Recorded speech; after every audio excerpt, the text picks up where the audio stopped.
Ladies and gentlemen, order in the court. Today's proceedings finds the people versus James McGill. Legal troubles got you down, inheritance coming up short, scammers getting the last laugh. Ha! Drug lords in your future. Well, where there's a will, there's a way. Because he'll get your case dismissed. He'll fight for you. He'll get you the defense you deserve. But only if you say the words. Oh no! I need legal representation! Whatever shall I do? What will I say? Oh wait! I know! Better call Saul. So without further ado, it's time to start. Judging Saul. Court is now in session. You will atone. Oh, kissy kissy Jimmy. I'm sorry, Dragon. I was thinking, like, Miss Piggy's a bad actress. She's kind of a, it fits. I'm trying to spice up the bad actor, bad actress thing every time I do that delivery. I don't want it to get stagnant. Do you want it to get stagnant? Well, it's consistent and they're stagnant, but anyway. That's right. I'm throwing it back on you. All right. So folks, we are back in gear. Of course, we still got a metric ton of Gotham to catch up on. I still haven't even seen anything past the last episode we recapped, whatever the hell that was. I'm getting there, folks, but here we are back on track. We are recapping Slip, which is season 3, episode 8 of Better Call Saul. Can you believe it's to the penultimate episode already, Dragon? Can you believe, like, we're a few days away from the penultimate? I tell you, it's really hard to believe. It just really just gonna, aside from that week off, it really jumped up on us. It's So yeah, do we have the credits for the writer and director this episode? We will shortly, yes. You're usually the one that's on me about it, and I usually forget about it, and now I'm like bringing it up. We're a pair, Dragon. We're a pair. And we're discussing this now. Yes. Just driving the knife in the heart there. Okay. God. By all means, don't help me. don't stall for me. I'm sitting there and waiting for you to pull it up. Now, Dragon, you should have had it pulled up before the episode started, Dragon. You're not helping, Jonathan Banks. Anyway, this episode, of course, was directed by Adam Bernstein. I mean, I knew that side of it. I didn't know the other side of it, which is Heather Marin, which I want to say she's new to the Better Call Saul writing staff, if I'm right. But of course, Adam Bernstein, famously, he directed two favorites from Breaking Bad. He directed the second and third episode, kind of the trilogy of the first arc of Breaking Bad. Right, I would have directed all three, but Vince Gilligan, he was volunteered for the job on the first one. So very appropriate because we have a little Crazy 8 action going on. Yep. Okay, so I guess let's jump right into it then, Dragon. Now I want to make this timeline clear because I've done as much looking into it as I possibly could, Dragon. And I hope you came to the same conclusion that I did. I'm like 90% sure, 95% sure even, that this little flashback we're seeing is in the midst of Jimmy and Marco's little Cicero binge at the end of season 1. Really? I'm pretty sure about it. I've been looking into it. I've been Redditing this shit, Dragon. I've dove into the Reddits to find the timeline on this. Interesting. I conclude that because of the way that Marco and Jimmy are kind of talking. They're kind of reminiscing, looking back on the good old days. And also, don't you think there would be a sad irony if this is one of the last conversations that Marco and Jimmy have before Marco dies? You have that kind of weighing over the head. Well, yes, there is. Yeah, I'm sorry. Yes, there would be a sad irony there, Tegan. There's only one way you can actually tell. There's only one way we'd be able to tell. It's still kind of hard to tell. It's Jimmy's shirt. Jimmy's shirt's probably the only way you can tell that. Was it an average shirt or was it a flamboyant shirt? I'm pretty sure it was just an average shirt, but that's I'm the not thing. sure. That's why it's more difficult to tell, because if it was a little bit more flamboyant, then definitely it would be set or I came down on the earlier side of things, still with a tragic punchline to it. Here's what I came down. It's fair. It's a little up to interpretation. Unfortunately, I couldn't find much confirmation for because I get a sense. Find confirmation either. This is just based on Reddit speculation on my end. For me, just based on the evidence, it would be like this is set in the early '90s, either basically between '91 and '92, because '92 is when he and Marco were. That's when we get the flashbacks to the the classic kind of the alleyway, the whole the passed out guy scheme. And that's when we kind of saw them in the flashback way back in season 1. So that's either like before Jimmy's arrested for the basically before Jimmy's arrested for the Chicago sunroof. Okay. And possibly before they were doing the alleyway scams, this is like early when they met, and possibly like freshly after Jimmy's father's passed away. Well, not freshly, but a little after. Obviously, after remember the place closed down, then Jimmy's father died. Mm-hmm. So that's the way it went. So there is a question, but there is a note of that Jimmy's mother has passed away, which suggests that's at a time when Chuck and Jimmy were in the waiting room. It's unclear, but I would say safe early '90s. But your theory is interesting, though. I don't know, man. I don't know. I'm still thinking it's more in the present because I think, like I said, it's just the way that the conversation plays out for me. Like I see your point about like having it being, like let's say like in between when the two senior McGill, the McGill parents passed away. Yeah. But I don't know. Like I said, it's more the context of the conversation and the state of mind that Jimmy's in at the time. Because in season 1 he was very much kind of he did take that trip to Cicero as kind of like almost like a last stand or something like that, like he had to get it out of his system, but he was just very much kind of at the crossroads, the the Muppet style fork in the road, with the exaggerated like big prop and everything. Right. I don't know. Well, it's up to interpretation for sure. You're absolutely right. But there are just two details that suggest your way might actually be it. I want to say I didn't really hear that theory until now, as I'm saying I'm buying more and more into it, more talking about it. Quite honest, is that the two things in the conversation that suggest it's at that point. You're right with Jimmy's tone as well, but it's that they're getting coins because we know they do what they do the coin thing later on. True. So that means they would be armed with coins, but then again, they could have had those coins in the past. So that's why it's a little. But if they had the coins in the past, then why would Jimmy need to go on this big soliloquy? Well, I'm saying this is them getting the coins in the first place. This is like them for the first time using the coins. Oh, okay. I see what you're saying. It's either the first time they're using the coins, or they're getting, Jimmy's getting the. Wait a minute. Yeah, actually, wait a minute. I think that might clinch it. It's the first time they're getting the coins. Yep. Yeah, it sounds like that. I guess it is in the past. All right, I guess maybe I was right. Anyways, point is up to interpretation, folks. Getting into the scene now. We spent God knows how much time talking about it. A good 5 minutes or so. I think it's all right. So point is, this is most likely Jimmy. It could be Jimmy pre-arrest. So Jimmy and Marco, they're breaking into the abandoned convenience store. Mm-hmm. Let's see. That Mr. McGill ran from Inflatable. With a flashback we saw in Inflatable, that was the convenience store that Chuck has talked up. That we know Charles McGill Sr. ran. Mm-hmm. Now, I just love the dichotomy between Marco, who's just like remembering everything really fondly. Like, oh, that's where your mom did the books. Like. I love this imagery. I love this imagery that Marco conjures up here, where he's talking about how Jimmy and Marco would skip class. And and they'd say that it was like a free study time or something like that. And, they say it was a free. They always skip fourth period because it was algebra, and they had like a really bad algebra teacher, and they would skip it, calling it a free period if the parents asked. And then Marco's just like, he's got this great line. He's like, your mom. I think she knew what she knew you were lying, but she would stop everything and give me a pack of Little Debbie's, which is really nice. But then I love how that's just sharply contrasted to Jimmy's point of view of the whole situation, which is, those handouts are what put them out of business, as we're going to get into.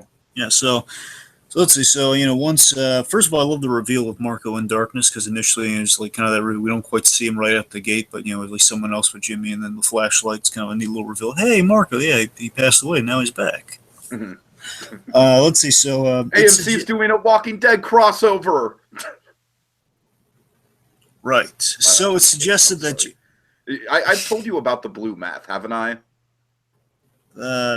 the we mentioned Blue Myth on various other shows. You got to be more specific. Okay, on The Walking Dead in season 2, there's a very specific moment where a character is looking through another character's bag, and you see like a bag of like Heisenberg brand blue meth. All right, yeah.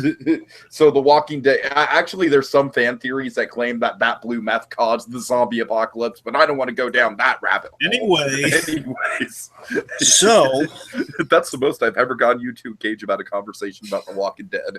Anyway, where was I going with this? Right. So it suggested in the conversation, just based on like that story that Marco shares, is that Jimmy and Marco have known each other since they were kids. Mm-hmm. Mm-hmm. Yeah, some neat layers to Jimmy and Marco. Again, bring Marco back more, writers. Come on.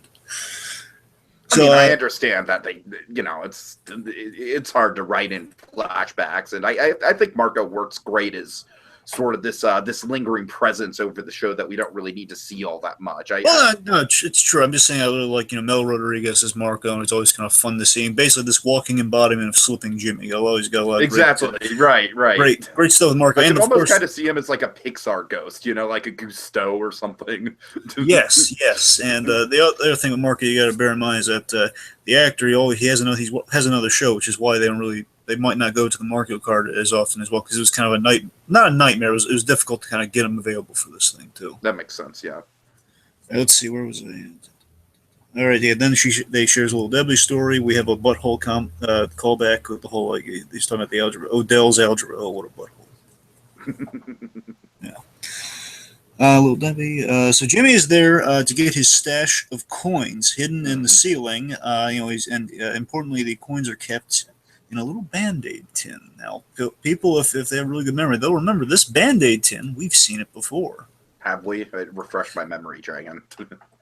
Well, No, I don't. I really don't. We literally talked about this. I'm sorry. Anyway, so the Band-Aid, yes, the Band-Aid was the anchor we saw in the shoebox, in Gene's shoebox with the VHS tape. Well, okay, to be fair, we talked about the VHS tape. You didn't mention the Band-Aids. We hinted very much at the Band-Aids. Oh my God, you're giving me too much credit. You know how crappy my memory is. Anyway, so that's like the fun little thing. Like, oh my God, yeah, it's like because they raise a promise, like, and stuff that's in that shoebox from the episode will be seen in Better Call Saul. Like, and that's why you got to freeze and look for as much stuff as you can in that shoebox. It's stuff that will be worked into the show. So, inside that little Band-Aid can he just randomly has like a Band-Aid and VHS tape and God knows what else is like very subtle, small details, and they have a story behind them, which is we're bound to see. So basically Jimmy gives us the origin of so essentially this is the origin of the coin scams. At least that's what I kind of took away from it, is that, hey, it's like most likely this is where he's getting like the Kennedy silver dollars. This is where he's getting all sorts of course. Right. All sorts of his quote unquote rare find. All sorts of his quote unquote rare find coins. And he shows Marco the Indian head penny. Mm-hmm. Now he goes into the backstory. Basically, he walks into the scam. The scam is they polish it up. It says they run the coin game that again we saw in. We saw the Kennedy coin thing way back in season 1. It was season 1, yeah, it must have been. Yeah, way back in the end of season 1, and gives them which would be a payday of around $150, and in this case, with a much more rare coin, they'd be able to get possibly $300 for it. Mm-hmm. And he then goes into the story. Marco's asking why the collection's up there. So Jimmy tells the story of how while they're waiting for a second cop car, which Jimmy is just nosing his gut is coming. He says, well, a cop car comes by thinking they might be them attending to the break-in that just happened at the old convenience store, which no, they're not. Right. Oh yeah, we should get going then. No. There's nothing coming. If they're seen walking out of this place while another cop car is going, obviously it's curtains for them, so they don't want that to happen. So smart call on Jimmy's part. So and then it's smart call on Marco's part. Well, now you got to tell me the story, Jimmy. Come on. True. Marco's just a curious guy. Absolutely.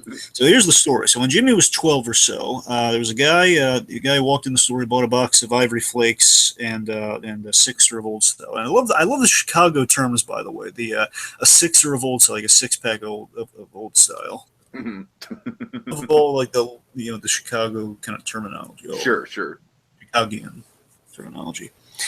So the guy pays, and then Jimmy recognizes George Washington silver quarter. He tells us he's grabbing another coin to prove his point. He has a whole bunch of different rare coins in there. So he tells his father about this, like, oh my god, yeah, I guess Jimmy was into coin collecting back in the old days. I could see that. I could see that. Yeah, it's cool. Again, Jimmy reminds me of the mineral thing with Hank.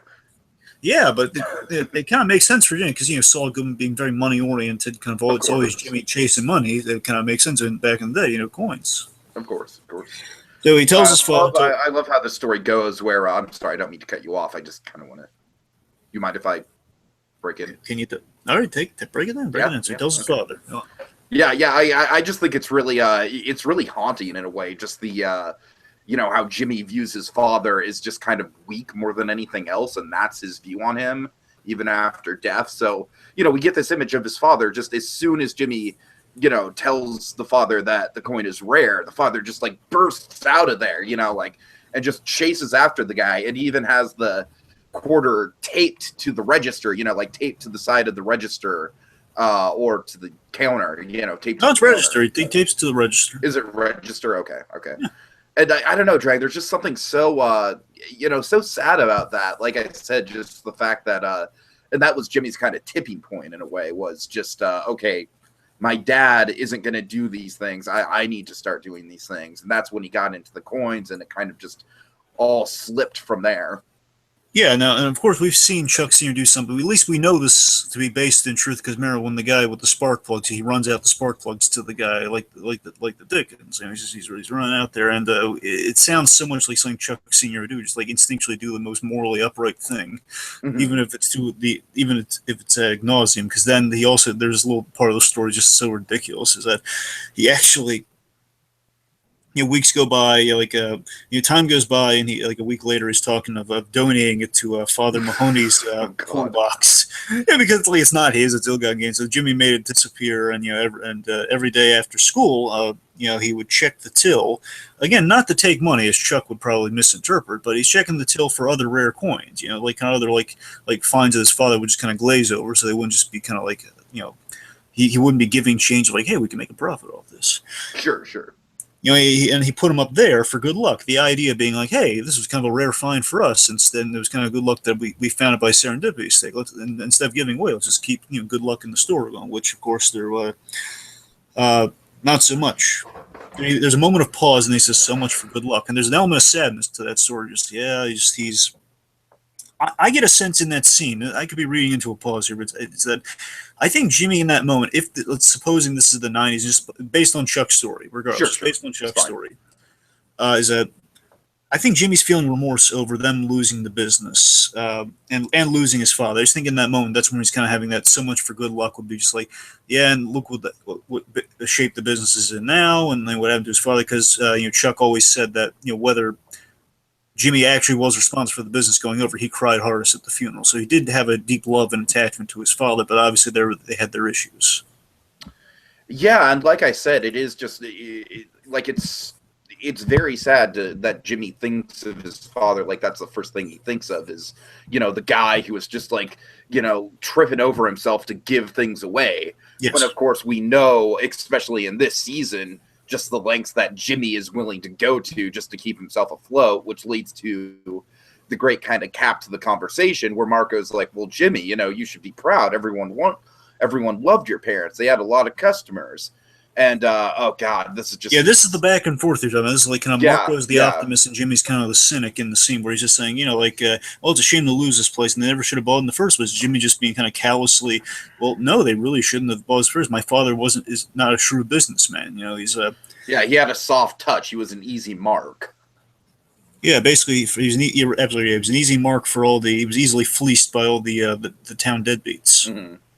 You come in with a sob story, and you leave with a pat on the back and a gallon of milk. Eventually, Chuck Sr. was a pigeon. Yeah, he really was.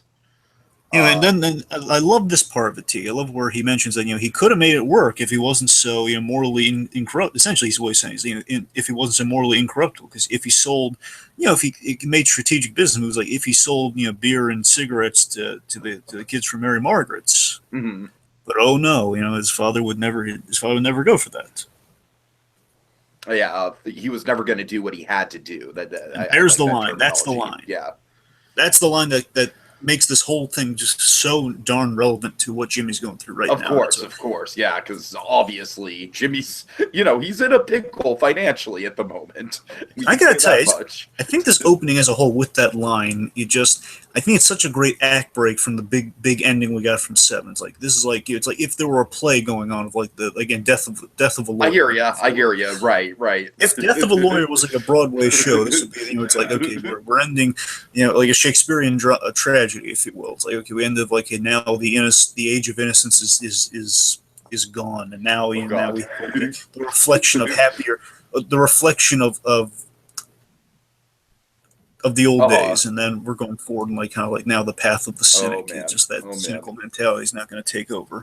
Never did what he's willing to do. Son is becoming his father in many ways. That was a very theatrical interpretation there, Dragon. I'm impressed. So again, it's an excellent parallel and setup for the resurgence of Slipping Jimmy in the wake of Jimmy metaphorically dying the way his father. He's dying the way his father did. He tried being that's him becoming his father. He's dying the way his father did, of being trying to do things the right way, trying to do things the honest way, which got him nowhere. Which is what he makes clear in that thing. But my father did. They were nice people. They did everything nice, and they were talking in the neighborhood, but still they got nothing out of it. Mm. And again, it's. In a way, you got to remember Slipping Jimmy. I want to analyze Slipping Jimmy because Slipping Jimmy is very important to this episode. Slipping Jimmy. So Marco, of course, is a symbol of Slipping Jimmy. He's always been that. He's always with the pinky ring and everything. He's always been the symbol of Slipping Jimmy at his peak, at his high point. And Slipping Jimmy, of course, is the gateway to a young Saul Goodman. Essentially, it's like the genesis of Saul Goodman is the transition from Slipping Jimmy to under a different name, Saul Goodman. Sure. And the excellent line we had to end episode 6, just to bring it all kind of back to earlier, is that while Saul Goodman is just a name, as Jimmy says, it was a name used in a Slipping Jimmy, therefore a falsehood. It was a lie that Jimmy tells himself with these temporary bouts of success. Saul Good, man. That's again just that phrase where he came up with that name. It's all good, man. It's all good, man. That's a lie to himself, Tiki. That's him telling a lie to himself. It's him pulling a Slipping Jimmy on himself. You're going really deep with this, Dragon. I can't keep up, but I'm impressed. I mean, I'm saying I can't keep up with the conversation, but you're laying out some good thoughts, so just keep going with it. But you see what I mean, though, right? I do. I see exactly what you mean. It's just like you're kind of like it's all really good, like stuff I hadn't even considered. With the Slipping Jimmy of it all, for sure. I understand the rewatch, just the breaking down, the importance of Slipping Jimmy in the episode, and then just kind of thinking the transition to Saul Goodman, which is kind of what this episode's about in many ways. It's like, yeah, that's it really is just that dicey, like morally gray, like, oh god, he's like right on the cusp of Saul. Like I said, Dragon, that fictional poster of season 2 with Jimmy lounging in the pool and then the Saul Goodman jaws. That is what's going on in the show right now, metaphorically. And I think, especially going into 9, I know we're not going into 9. I'm saying setting the stage for 9. Hence the title Fall, Slip Fall. I think the one last thing I really have to hit with the opening with Slipping Jimmy is that, again, Jimmy runs the risk of being addicted, of becoming addicted to temporary success, which is what Slipping Jimmy's all about. Success in the moment without thinking of consequences, without thinking of what am I going to do long term. It's like, hey, we got beer money. Or it's like, hey, we got one up on another guy. It's like, hey, I got revenge. But he's never thinking of the grand scheme. He's never thinking of where to go next, which obviously is his problem in this episode. Definitely. Right. Okay, so let's move it to the he takes the tin, which is important. That's that's the very last. Just occurred to me. He takes the Band-Aid tin, so a little bit of nostalgia on Jimmy, so it's showing he's not all lost in that flashback. All right. So Dragon, I got to admit, I'm not too crazy about this next mic scene. So why don't you lay on the mic, love? All right, folks. Now we have a scene with the great Mike Ehrmantrail, which of course let's remind the folks. I'm not crazy about it. I'm not crazy about this scene. But I'm just saying, we're. You want me to just go through it then? Yeah, just go through it. Just go through it. All right. Let me just soft touch. Band-Aid. There we go. Sorry. So Mike arrives at the spot where. I'm sorry. Just go through the We Heart Mike thing really quick. Okay, so in the scene we're about to go through, you'll notice Mike Ehrmantraut, because he gets around a lot. There's a lot of Michael Love to spread around. In an overhead shot, it looks remarkably like our tracking of Mike Ehrmantraut. He's all over the place. It does. Imagine right, every time you see Mike in this, imagine it was our love for not only Jonathan Banks the actor, but also Mike Ehrmantraut the character, the fixer, the good old boy, Mike himself. And since I'm not really crazy about this, I like the end scene with Mike. I'm just not crazy about this scene. I decided to go a little smaller, dragging we heart Mike, right up in the corner there, right, filling the corner up. Just a little bit of love to go around. We heart Mike right about there. And the We Heart Mike grew 3 sizes that day. Oh God. All right, Dragon. Our love for Mike grew 3 sizes that day. Let's break this down, man, because I just. It's just style. It's neat, but it's style over substance for me. It really is. It feels like it's in a different show almost. Well, I mean, I like the payoff of it when you I like putting the pieces together as it went through. But I'll admit, yeah, it's a little bit more. It is very visually kind of like it looks cool visually. It gives a sense. My problem with all this Mike stuff. And, like I said, it's like we love Mike, and of course we love Mike with Gus most of all, which we're going to, let's just pin that, But I don't know, Dragon. It goes back to the same thing we had with the, with the episode 1, where I was really vocal about how much I dislike the stuff from episode 1, where it's like, yeah, like we saw how meticulous Mike was, and that was kind of cool, but we could have done it in like half the time. And this is kind of my problem as well, is it just feels like showing off. It just feels like Vince Gilligan and company are just like, they're cocky and they're showing off with this Mike stuff. And I don't like it. It just like, it kind of rings a bit pretentious to me, to tell you the truth. Well, look, all I can agree on, Tiki, is that I see your point with, the comparison of the first episode. But I think the thing that separates that from this, separates this from that, is the fact that this one pays off the thing we've been teasing throughout the whole season of Mike feeling guilty over the Good Samaritan. So we actually pay off the Good Samaritan stuff right here. So it's basically you're right. It better fits into the context of the episode. I'm still just saying my problem is more in just the I just don't think it was necessary to have it be that overly stylized and that drawn out. Yeah. Anyway. So just to go through scenes, Mike arrives at the spot of the truck heist. Basically, where he robbed the truck, and this is also where they shot and killed and buried the Good Samaritan. Mm-hmm. So he sees he's got his searching gear on. He's got his hat, his shovel, and his metal detector, all with little straps on them. He checks the location Nacho gave him, which is the other thing he was mentioning. He wants one other thing from Nacho he wrote down, so he's checking the coordinates. Okay, I didn't catch that. That is a good catch. That's nice. Yes. So then we have a sequence of Mike finding the body of the Good Samaritan. It's I gotta tell you, when you phrase it like it looks like the We Heart Mike sign, it makes it more fun for me. Exactly, that's what I'm saying. Because that's what the first one. Yeah, it looks kind of like there's so many Mikes. So many Mikes to love. A lot of stunt doubles and Jonathan Banks in that scene. Right. Yeah, because basically he's been using the metal detector trying to find a trace of the Good Samaritan, either if not a bullet, then something that will just indicate him. Which thankfully is a wedding ring. So he finds cans and bottle caps at first, and he's going through. So basically here's the shot we've been talking about, the multi-mic time lapse shot. Yeah. I think it's clever, and I wrote my notes just to go through. It says it's clever and reminds me of We Heart Mike. So So, and there are at least 6 mics at a time, it looks like. Right. So then he eventually finds the Good Samaritan by finding his wedding ring. Therefore, he finds the body. And then later, it's... and this I really like. This love the subtlety in this moment here where Mike, he waited... I don't know if many people catch this or not, but Mike waited till nightfall. So when he called a department of some kind of... I don't know if he directly called the police. But he called the tribal police, which is I'm just gonna guess that's like the like a local branch of the police that deals with the reservation. Right. So he's calling them, and he calls them at just the right time. So basically, they wouldn't have time to argue again the coyote threat. Basically, he's at a gas station, calling from a payphone, of course, leaving no prints behind. He calls in the body anonymously. He suggests they get it before the coyotes do, and because time is kind of the I essence. love his logic for not giving his name. It's very understandable. It's like, no, I don't want to give you my name. I was trespassing. Very clever. And I just love the cleverness of that scene. It's like all the little subtle things going on. Yeah. Barrel, and they can't really ask any follow-up questions. I was just out there looking for arrowheads. Yep. Okay. So let's see. So then the and this connects to the last episode, the whole closure bit where she's talking about closure. Anita is talking about how closure is everything, and of course, is like Mike getting closure for the Good Samaritan. Sure. And of course, connects to something in Breaking Bad at the very end. The importance of closure for finding bodies and stuff. Right. Of course.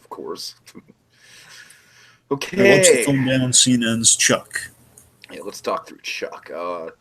He's explained his progress to his doctor, tracking the pain levels. Now, Dragon, I can kind of relate to the pain level thing, and on the mental illness side of things, it's more kind of like distress levels, but it's the same basic idea. Like a 5 out of 10, 8 out of 10, yada yada yada. So I've been through this whole 10 out of 10 system and everything. Well, it's also kind of like Jesse Pinkman's kind of like on a scale of 1 to 10. What's your pain level? Sure, yeah. Folks, if you go into the emergency room and you want drugs, always say 10. Well, of course, say 10 they're going to give you. I'm just saying, even if you're feeling like a 7 or an 8, if you want the drugs, say 10. That's your handy tip from Tiki. Well, don't tell. What if they don't need that much? What if they don't need drugs, Tiki? I'm just saying, I didn't say anything about needing them, Dragon. I said if they want them. Anyways, this is going down a dark path. Don't encourage drug use on this thing. What are you doing? Anyways. Morals. Anyway, so Imagineer does not endorse drug use. It better not. So Chuck is on the mend. He's pridefully and important. I think he's still like even when Chuck's like he's on the path of moving forward. He's still like a little bit like the Chuck we have issues with. Where he's very pridefully showing Dr. Cruz the log of his progress, and even while healing, he's still a little bit of like kind of a know-it-all show off. He's just still like being all perfect. Oh, look at me, Dr. Cruz. Aren't you proud? Aren't I like better than that? And I gotta say, I feel so sympathetic towards this doctor who's just kind of like got it's her job to be like, all right, let's pump the brakes a little bit. And the reason she's pumping the brakes is because Chuck's basically he's sharing what his end goal is, which includes two very things where he's kind of moving very fast to get to these points where his goals of going back to HHM and eventually being in court again. Because essentially what he's doing here is while Chuck is, I believe, is trying to move forward, I think it's still motivated by him trying to redeem his humiliation in court. Absolutely. Sure. So that's why his end goal is mainly court. He wants to get back in court and kind of show everyone that no, he's not an invalid. But I also I gotta say though, Dragon, I think you're right about the court thing. That's kind of like the more unrealistic goal. I really do like the party thing, and yes, and I think it's a moment that kind of humanizes Chuck more than anything else in the whole season. Here's the thing: I read it as like a dramatic irony. Well, I read it as an irony. I read it as he wants a dinner party. He wants he wants like music, which suggests Rebecca. By the way, it's like a little hint at Rebecca. Sure, he wants music in the house, but surrounded by. I want 100 people spilling out into the lawn, caterers and a full bar, surrounded by my friends and colleagues. Now, with that line, there's where the irony is. Like all of his.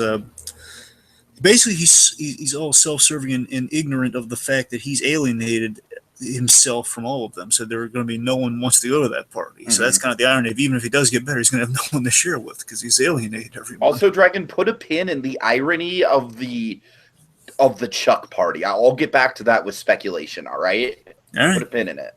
All right. Anyways, okay. So importantly, Dr. Cruz, she warns Chuck about rushing forward. She's still encouraging all the recovering, like the positivity. Just, basically run before he can walk. Chuck wants to run before he can walk, and she suggests walk before he can run. Type stuff. Tells her about the battery revelations. Okay, there is a moment with Chuck, like right after the party thing, where I was just back to FU Chuck mode.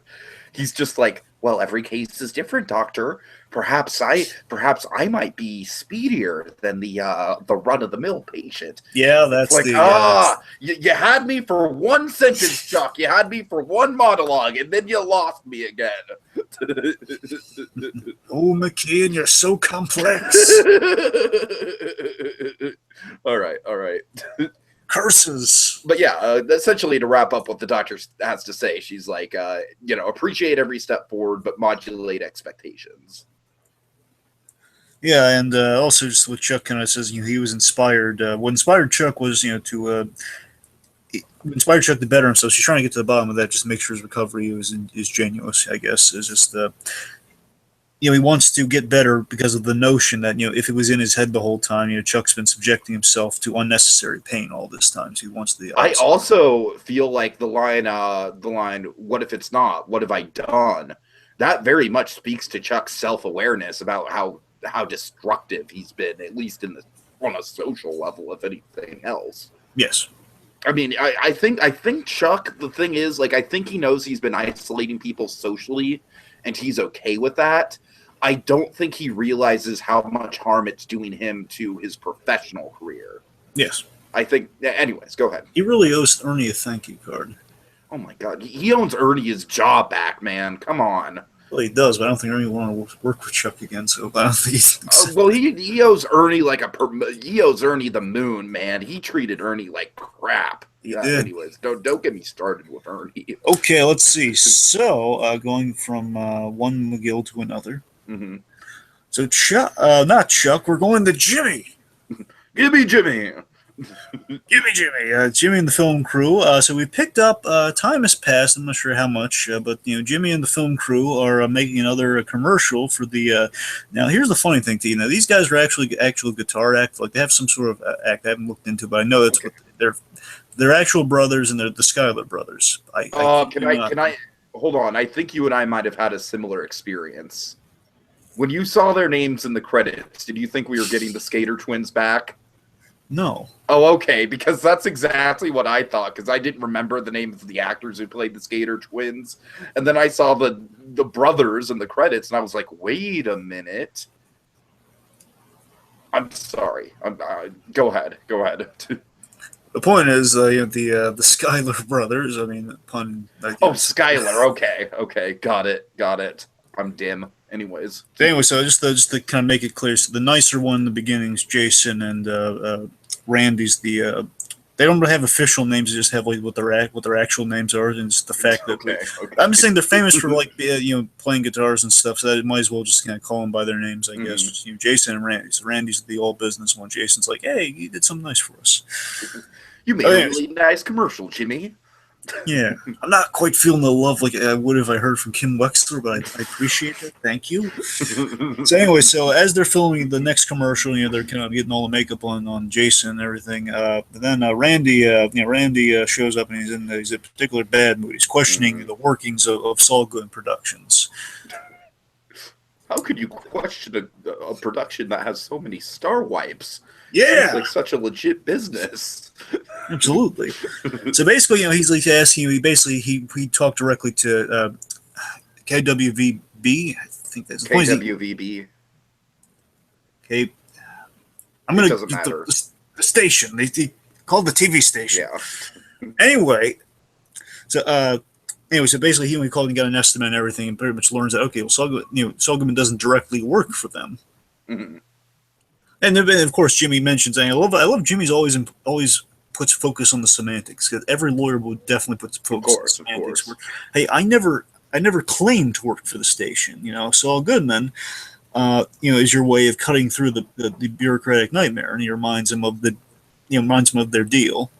Mm-hmm.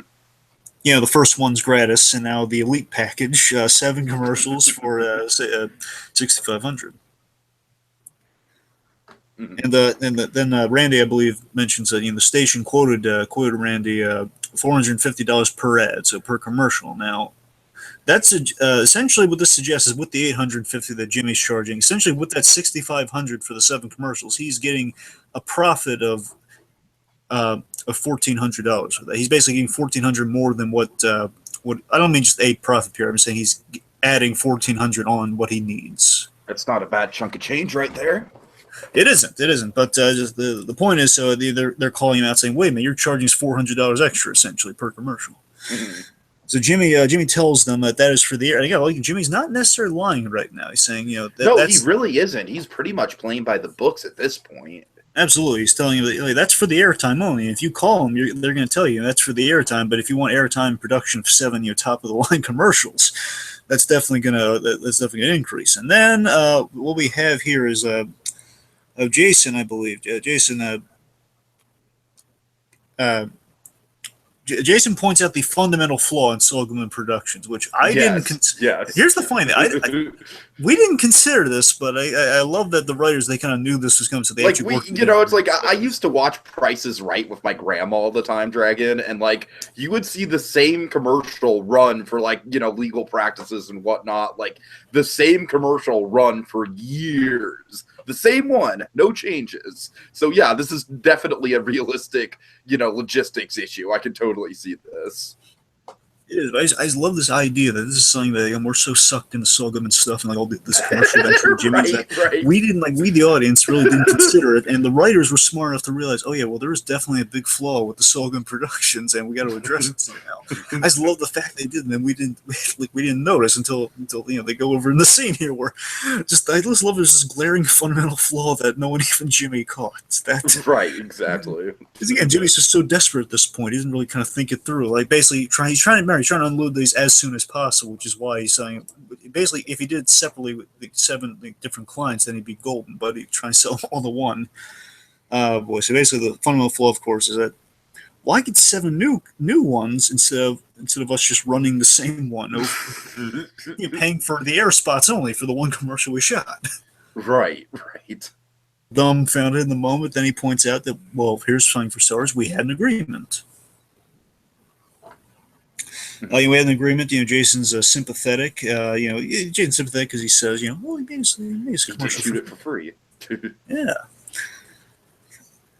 And then let's see. So then, let's see. I believe Randy makes like a counter to basically saying they'll pay for the one they did they got for free and pay $450 instead of the $800.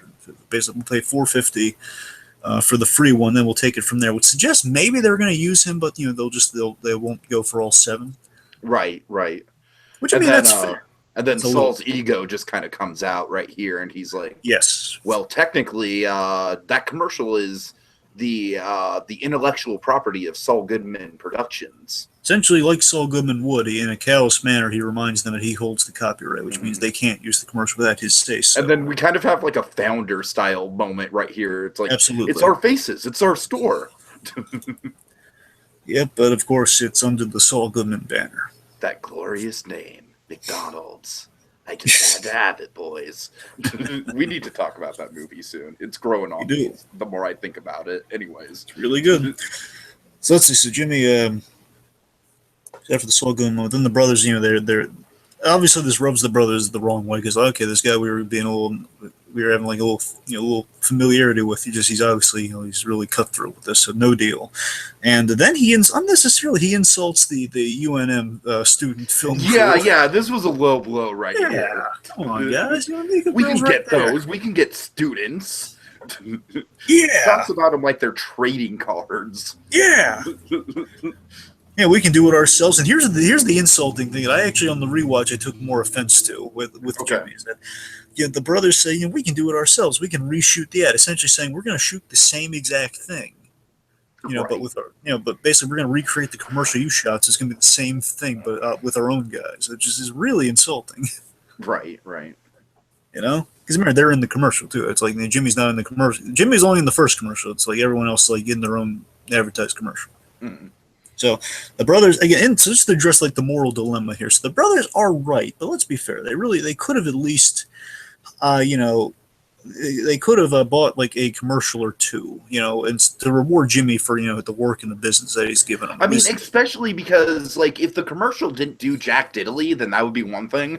But they're experiencing like legit growth in their business. You know what I mean? They legitimately owe Jimmy a favor. Yeah, I mean, they could have at least given like a little bit more, but obviously not 7 commercials for the price he's asking. We know Jimmy's willing to negotiate. I mean, saying they could have like talked it down a little and just did fewer. No, I totally hear you. Yeah. That would have been kind of the classy way to go, but the brother, it's like the really callous with the brothers is like, we're gonna, you're done here, and they turn around and says, "Oh, hello, how can we help you?" Just saying, "Hey, thanks for the business, screw you."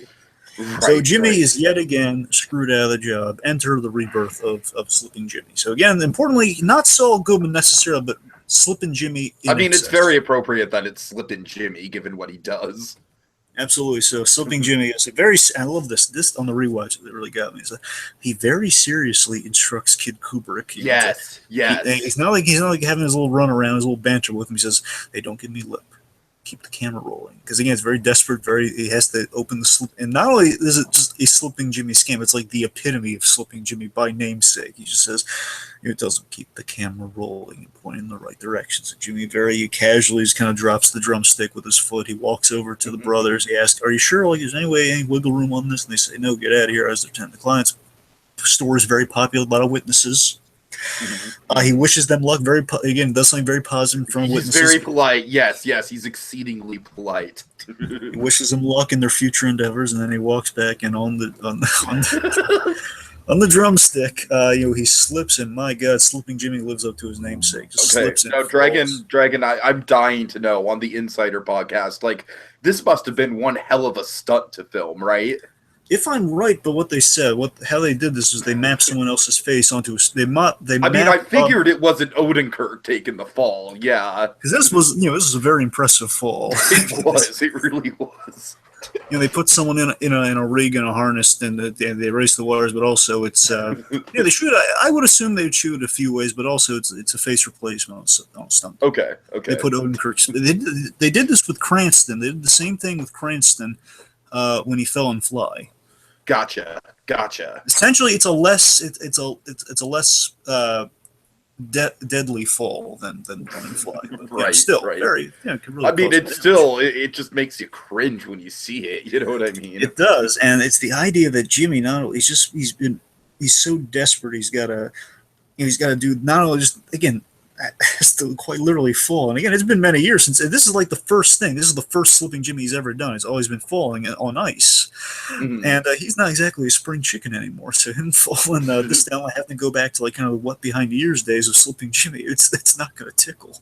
Right. Because he used to have a way of falling without really hurting himself. But again, it's been many years. Mm-hmm.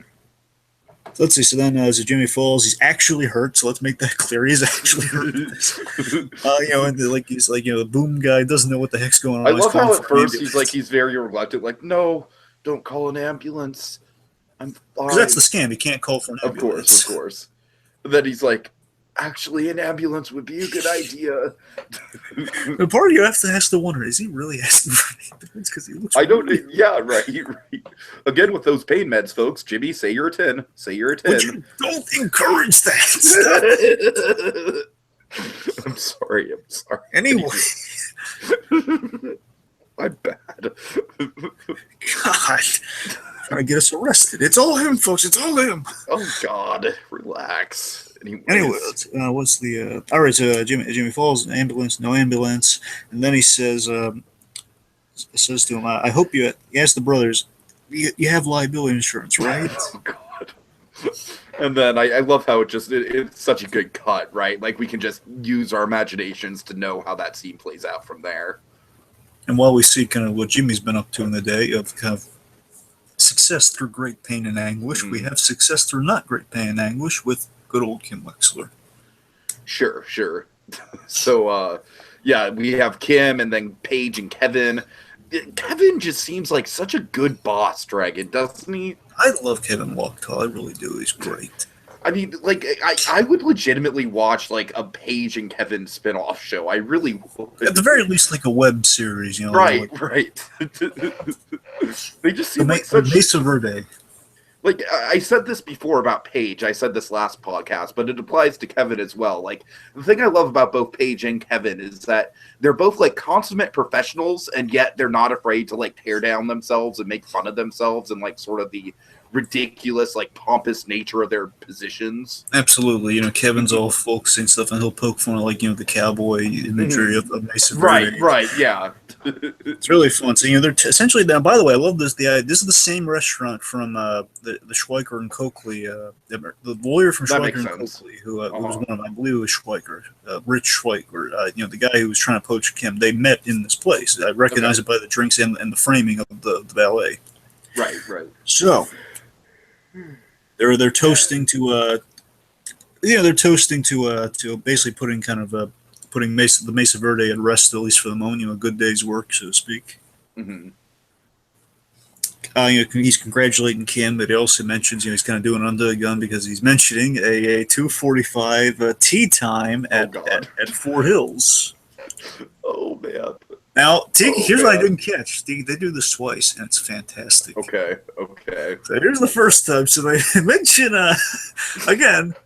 By name, it's not just golfing. He talks up golf. Actually, yeah, he mentions tea time specifically.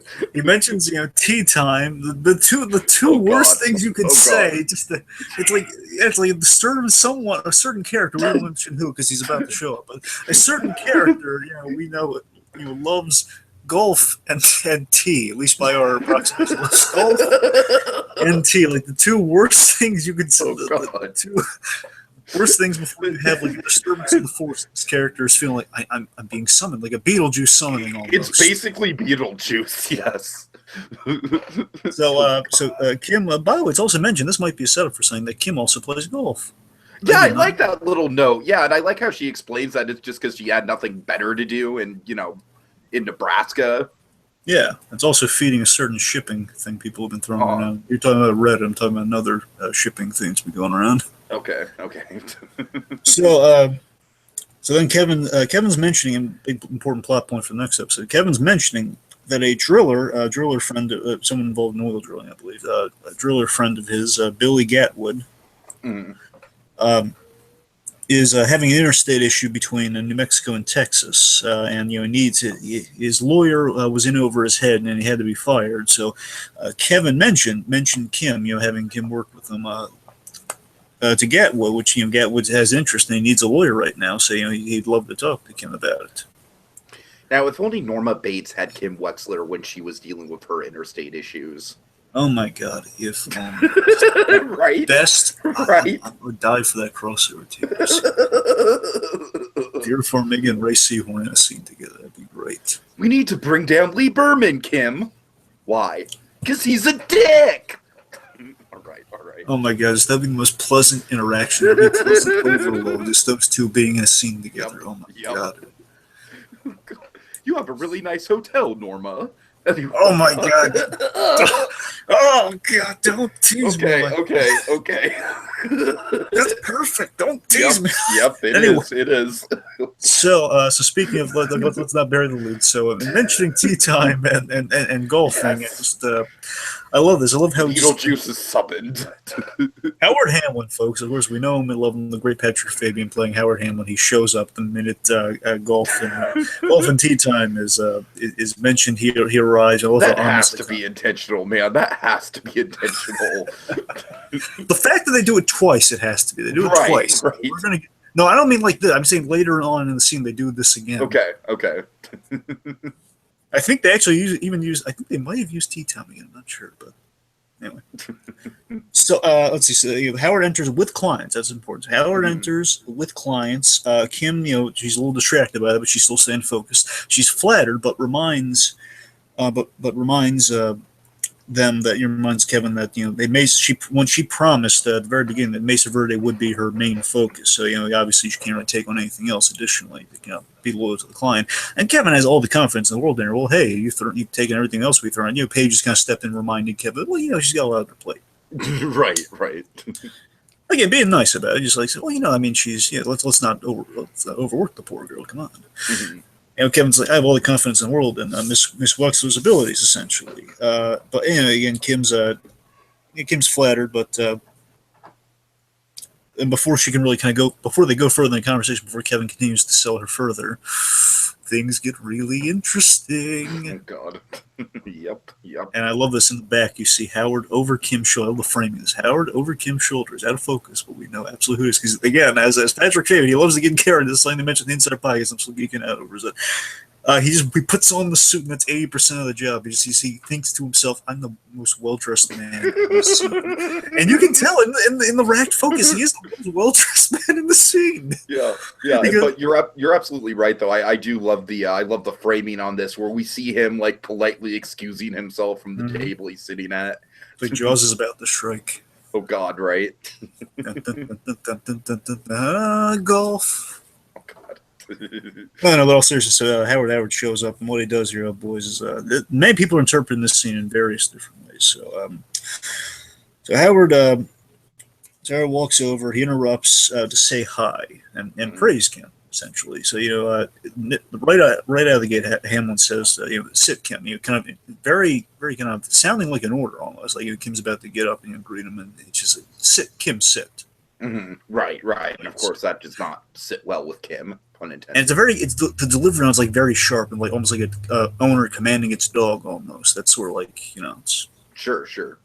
So they exchange some pleasantries, how Hamlin to Walktel and Page. He's asking about the expansion, yada yada. He praises Kim and mentions, basically, "Oh, Miss Wilson's doing a great job." "Oh yes, of course, she's one of the finest from HHM. Put her in law school, and I remember her from the doc review days." And importantly, mentioning the doc review days. Mm-hmm. That, of course, that was unnecessary. We're going to break this in just 1 millisecond or something. Okay. So, boy, let's see. Here's my read on it, Tiki. Read on this is that Hamlin actually is trying. This is what Fabian said on it as well. I'm extrapolating from that.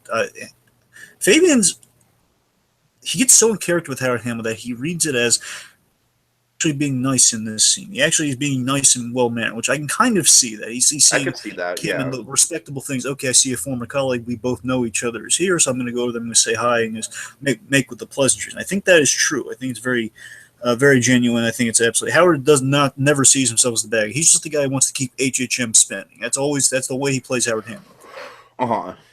So good or bad, that's just he's very self-motivated. So he is now given the trial. Now Kim is thrown off by this. Obviously, she's on edge. So given the trial, given how the trial went, things are obviously tense with Hamlin. So of course, because you got to remember, Hamlin has to recoup. Again, Hamlin's out of the office now. He has to really recoup the reputation for Chuck ever since the courtroom stuff. So he's a little desperate himself, and it's a fun parallel on the rewatch. It's a fun parallel between him and Jimmy. Yeah, I honestly kind of wish we were getting a little bit more Hamlin with that parallel. Kind of build that parallel up a little bit more. Definitely looks like we might be getting that next episode. But yeah, it's Hamlin's desperate, man. This is the thing. Fabian's really having a great time playing. Is that he's out of his cushy office. He has to actually entertain clients. He's in the position Jimmy was in. Okay. So basically, it's kind of like a half measure to our little our little off-brand fantasy that we had. Yes, he is out of his comfort zone. Yes, because we saw him like having to jump over a wall in the suit. Right. But seriously, think of this, Tiki. Yeah, he's in the same exact position Jimmy was in with the Kettlemans in the first episode. That's how far Hamlin's fallen. He's back in the field. He has to sell clients and like sticking with them. Right. Of course. Which for Hamlin was like the ultimate fall from grace. Oh no, I'm Jimmy. I'm Charlie Hustle. How did I become Charlie Hustle? I'm the guy who pats people on the back for being Charlie Hustle. Oh man. Okay. So again, he's still trying to maintain clients like Jimmy. So by the and by the end, here's what I figure. I figure like Jimmy at the end of last episode, Hamlin, he had positive intentions, but as just with the reminder of him losing those specific clients, and he's reminded of the position he's in, and that's just that hello takes at the end of that hello, he takes a dig at Kim. Like Jimmy taking a dig at Chuck at the end because he genuinely meant what he was saying, but at the very end there was like, wait a minute, this guy has pissed me off, put me in a horrible position. I'm going to take a little dig at him. Mm-hmm. Sure. I think it's very similar to that. As they kind of wowed me on the second one. Yeah, it is exactly what Jimmy did on this episode. So going on with the scene. So as Walktel's continuing to sell Kim on the idea, she excuses herself. Mm. She angrily writes a check. She walks over and interrupts Ham. Oh, this is awesome. Sit, Howard. Oh, this is great. Seeing Kim walks up with teeth there, just like, So she walks over, and it's like the most violent pleasantries you've ever seen. Oh yeah, absolutely. Even Nick Ford would be thrown off by this. It's like Nick Ford's like on the side, saying, Check, please. Oh God. But then Frank is like, "Oh, can we at least wrap up the pie? Come on." Oh, I knew you'd bring Franco into it. All right. Anyway, so right, some pleasantries. So again, very intense pleasantries. You know, she leaves him with a check repaying him for the gift that he gave her, which is a really nice gift, which I really loved from last season. The gift of paying Kim's law school loans, which is $14,815. Hefty. And importantly, here's the thing on the rewatch I completely forgot about. Is that she really insulted him with this one line, and that in front of his clients, she said to him, "Oh, I'm sorry, I had to interrupt you. I have to give Howard something," implying that he needs this check. Oh, yeah, he needs right, money, and right. that really sets Howard off. It's like so insulting. Again, it's like these little mundane, little like lawyerly, like subtle digs at each other. Like, oh my God, she just like KO'd him. I mean, this show is not like Breaking Bad where we have people shooting each other left and right, but it's definitely like the legal equivalent to like the, Breaking Bad, like taking all these legal jabs at each other and these social jabs and whatnot. It's like social Game of Thrones, you know what I mean? Yes. I think it's so mundane, but it's so intense. And we have a scene later on that exemplifies that to the umpteenth degree. We'll get there. Uh-huh. So anyway, so Kim accepts. She comes back and she accepts calling Gatwood to set him up with another firm at least. So again, she comes back. She's all filled with confidence. Well, yeah, I don't have guilt on my. I don't have like a debt on my shoulder. So yeah, I'll set Gatwood up with someone. Yeah. Right. Did you see the obvious childish joke with Gatwood, or am I just alone in that? I think you're alone in that, sir. You know, Gatwood. If you say like, I imagine the writers' room they had to consider that when they called his name. Hey, Gatwood. No, I'm not. I've got nothing. Gatwood. I know the joke. I got nothing. Anyway, so let's see. So then we're at the end of the scene. So Waltel says we'll talk. Oh yeah, he says it again. Yeah, he says he does say tea time. We'll talk tea time again. You're right. You're right. He does. We'll talk tea time soon, implying, hey, we're gonna go golfing with. Of course, Howard hears this and he's like, "Son of a bitch, folks! I'm sorry. I have to cut this short. I've been summoned." Oh yeah. So the minute he leaves after he said that, then Howard just like shows up in like less than 3 seconds. Right.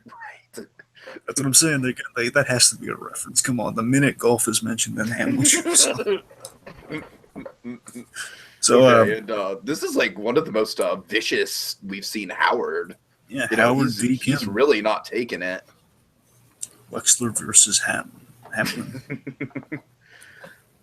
So Hamlin demands an explanation. He walks up. He demands an explanation for this check. And I'm sorry, you want to go through? Yeah, he's just going off. He's like, I'm eating 3 meals a day with past clients, trying to restore our reputation. And then, of course, Kim's, playing the whole, like, I did everything in my power to defend my client. Oh, is that what you're calling it? Yeah, sure. You leave and stab me in the back, Kim. Sorry. Kim. Then yeah. He tears up the check. I'm not cashing this. Your debt is forgiven, but anything else, that's on you. And Kim has a great dig against him where she says, that she and Jimmy just showed the situation for what it was. If you're hiding that from your clients, well, that's on you. Really but seriously, the anything else, that's on you, man. Such a foreboding line. It is. There was another great line that Kim had. Just kind of, it really shed some light on what we thought at Hamlin for ever since season 1, because she has this great line where she says, It's awfully convenient for you to ignore Chuck's illness when it suited you. And now you got to remember, this is kind of, as much as we were wowed by the Hamlin reveal of season 1, you got to, in retrospect, looking at it, Hamlin just concerned about keeping HHM running. It's true. Hamlin just he was in the middle of like the McGill tiff, and he had to kind of bend the Chuck's will. But still, I mean, he never wanted Chuck to go from the company because again, that's $17 million that of course obviously kills the company. Right. So so it's true. Howard just wants to. He just wants to keep it spinning, and that's just kind of proof in the pudding that he ignored Chuck's illness. That's why he never wanted to, he wanted to keep him in power even when he was in the hospital in that scene. So that scene was on Hamlin. That wasn't just, when Jimmy was defending Chuck, which of course in retrospect now is just insane. Sure. But yeah, it's I was saying we had some good kind of callbacks and stuff to kind of the history and kind of again Hamlin's always been an enigma. Now we're finally getting some views on Hamlin. Right. Okay. So again, Hamlin's hurt by the betrayal, tears up the check in front of her. Does forget? We already went through it. So yeah, all right, that's scene. Okay, let's see. What do we have next? Montage. Okay, yeah, we got some pills, Dragon. We got some pills. Now, folks, this is a close approximation of what the pills look like. They're not heart pills, they're headache pills. But we have just picture this, except yellow, green instead of yellow. You get the basic idea. Yeah. So essentially, what Nacho's doing is, if I can give like a visual demonstration, Dragon, he's twisting the pills, and I thought this would be easier. Yeah, there we go. He's twisting the pills, emptying them, putting it back together. Yeah, now you know, folks. Yeah. Well, he's putting other stuff in, but absolutely yes, that's it. Yeah. Well, I'm sorry, Dragon. I don't have poison on hand to demonstrate. I know you don't have poison on hand. Just say. Just fill it in the blanks, unlike you. Oh God. Anyways. Wow. Okay. That got aggressive fast. Okay, so I meant that literally, as in you weren't filling in the blanks. I didn't mean filling in the blanks. Right. So yeah, right there. We have a montage of him refilling the capsules and preparing the switch. He rehearses the switch. Yes, I love this. I caught I caught it more on the rewatch, just how much he's like, because it's literally, Dragon. It's a life or death move here. Like the act of taking the pills out and then tossing them back in. Oh yeah. Again, he's it's kind of like fired at the Death Star, only get one shot at it. Exactly. Right. So then Mr. Varga shows up. He surprises Nacho. And he's surprised by Nacho being there early and showing some initiative with the invoices, as is Nacho. It's basically done as a reminder of why Nacho's doing this. He has a nice father and just want him to get, because if Nacho's father gets involved, then obviously he's a dead man, which he does not want. Dragon, would it be fair to say that Mr. Varga is proud of his boy? Yes, TK, I think he's very proud of his boy. Yes, we haven't pulled that out in a while. Okay. All right. I didn't intend for it to do a whole musical number, man. Calm down. All right. Okay, so we have Chuck at the grocery store, kind of repeating some therapeutic observations, basically kind of what he's seeing in front of him, as well as the color, just to kind of like ground himself mentally. I kind of read as he was just mapping things out so he could kind of get in and out as quickly as possible. I've seen some. I was kind of perusing Reddit for stuff like, and I think it is a pretty legitimate psychological exercise to sort of, like I said, I think it's less about like the time spent. It's more about like kind of a coping mechanism, sort of like, okay, like I'm going to pay attention to the colors and what I'm seeing. I'm not going to pay attention to the pain. It's basically a way to distract himself mentally. All right, that works. If that makes sense. Yeah, it makes sense. It wasn't quite certain what he was doing with that, so I just assumed it was like you're just kind of mapping. Yeah, but okay. And I just have in my notes, most depressing fluorescent lights in the world. Don't these lights just look sad, just hanging up there above the grocery store? I didn't really get sad from fluorescent lights, but Anyways, okay, so he's he's making as good of a progress as he possibly can be given the situation. He's very grounded when he asks for the soy milk. Like I said, he's not looking like a crazy person or anything. We don't have like the space blanket action going on. And of course, he's instructed to walk through what I call the gauntlet of freezers to get to the soy milk. Chuck McGill's quest for soy milk. Oh God! And this, I'm going to read into it just for a wizard. Will Chuck be the wizard or the elf, Dragon? Did you actually get that reference? I have absolutely no idea what you're talking about. Gauntlet. Gauntlet's an old arcade game. You could play as like the wizard or the elf, or it's not important, or the dwarf. The only Gauntlet I care about has 6 gems in it. Okay, fair enough. Anyways. Anyway, what was I? Here's a stretch, but I'm just thinking about it in the moment here that again, Chuck kind of going to a grocery store, a little reminder of the convenience store from the opening. Yeah, for sure. It's a bit of a stretch, I'm just saying. It's like a little bit of like, hey, one we go one there, there we go going there. But also importantly, what Chuck's doing in the scene, it's two things. One, again, kind of the exposure therapy that the doctor's been putting through, but also he's becoming more self-reliant. He's getting his own groceries instead of putting poor Ernie through it. Yeah, thank God. No one deserves to have that job, Dragon. Jesus Christ. Anyways.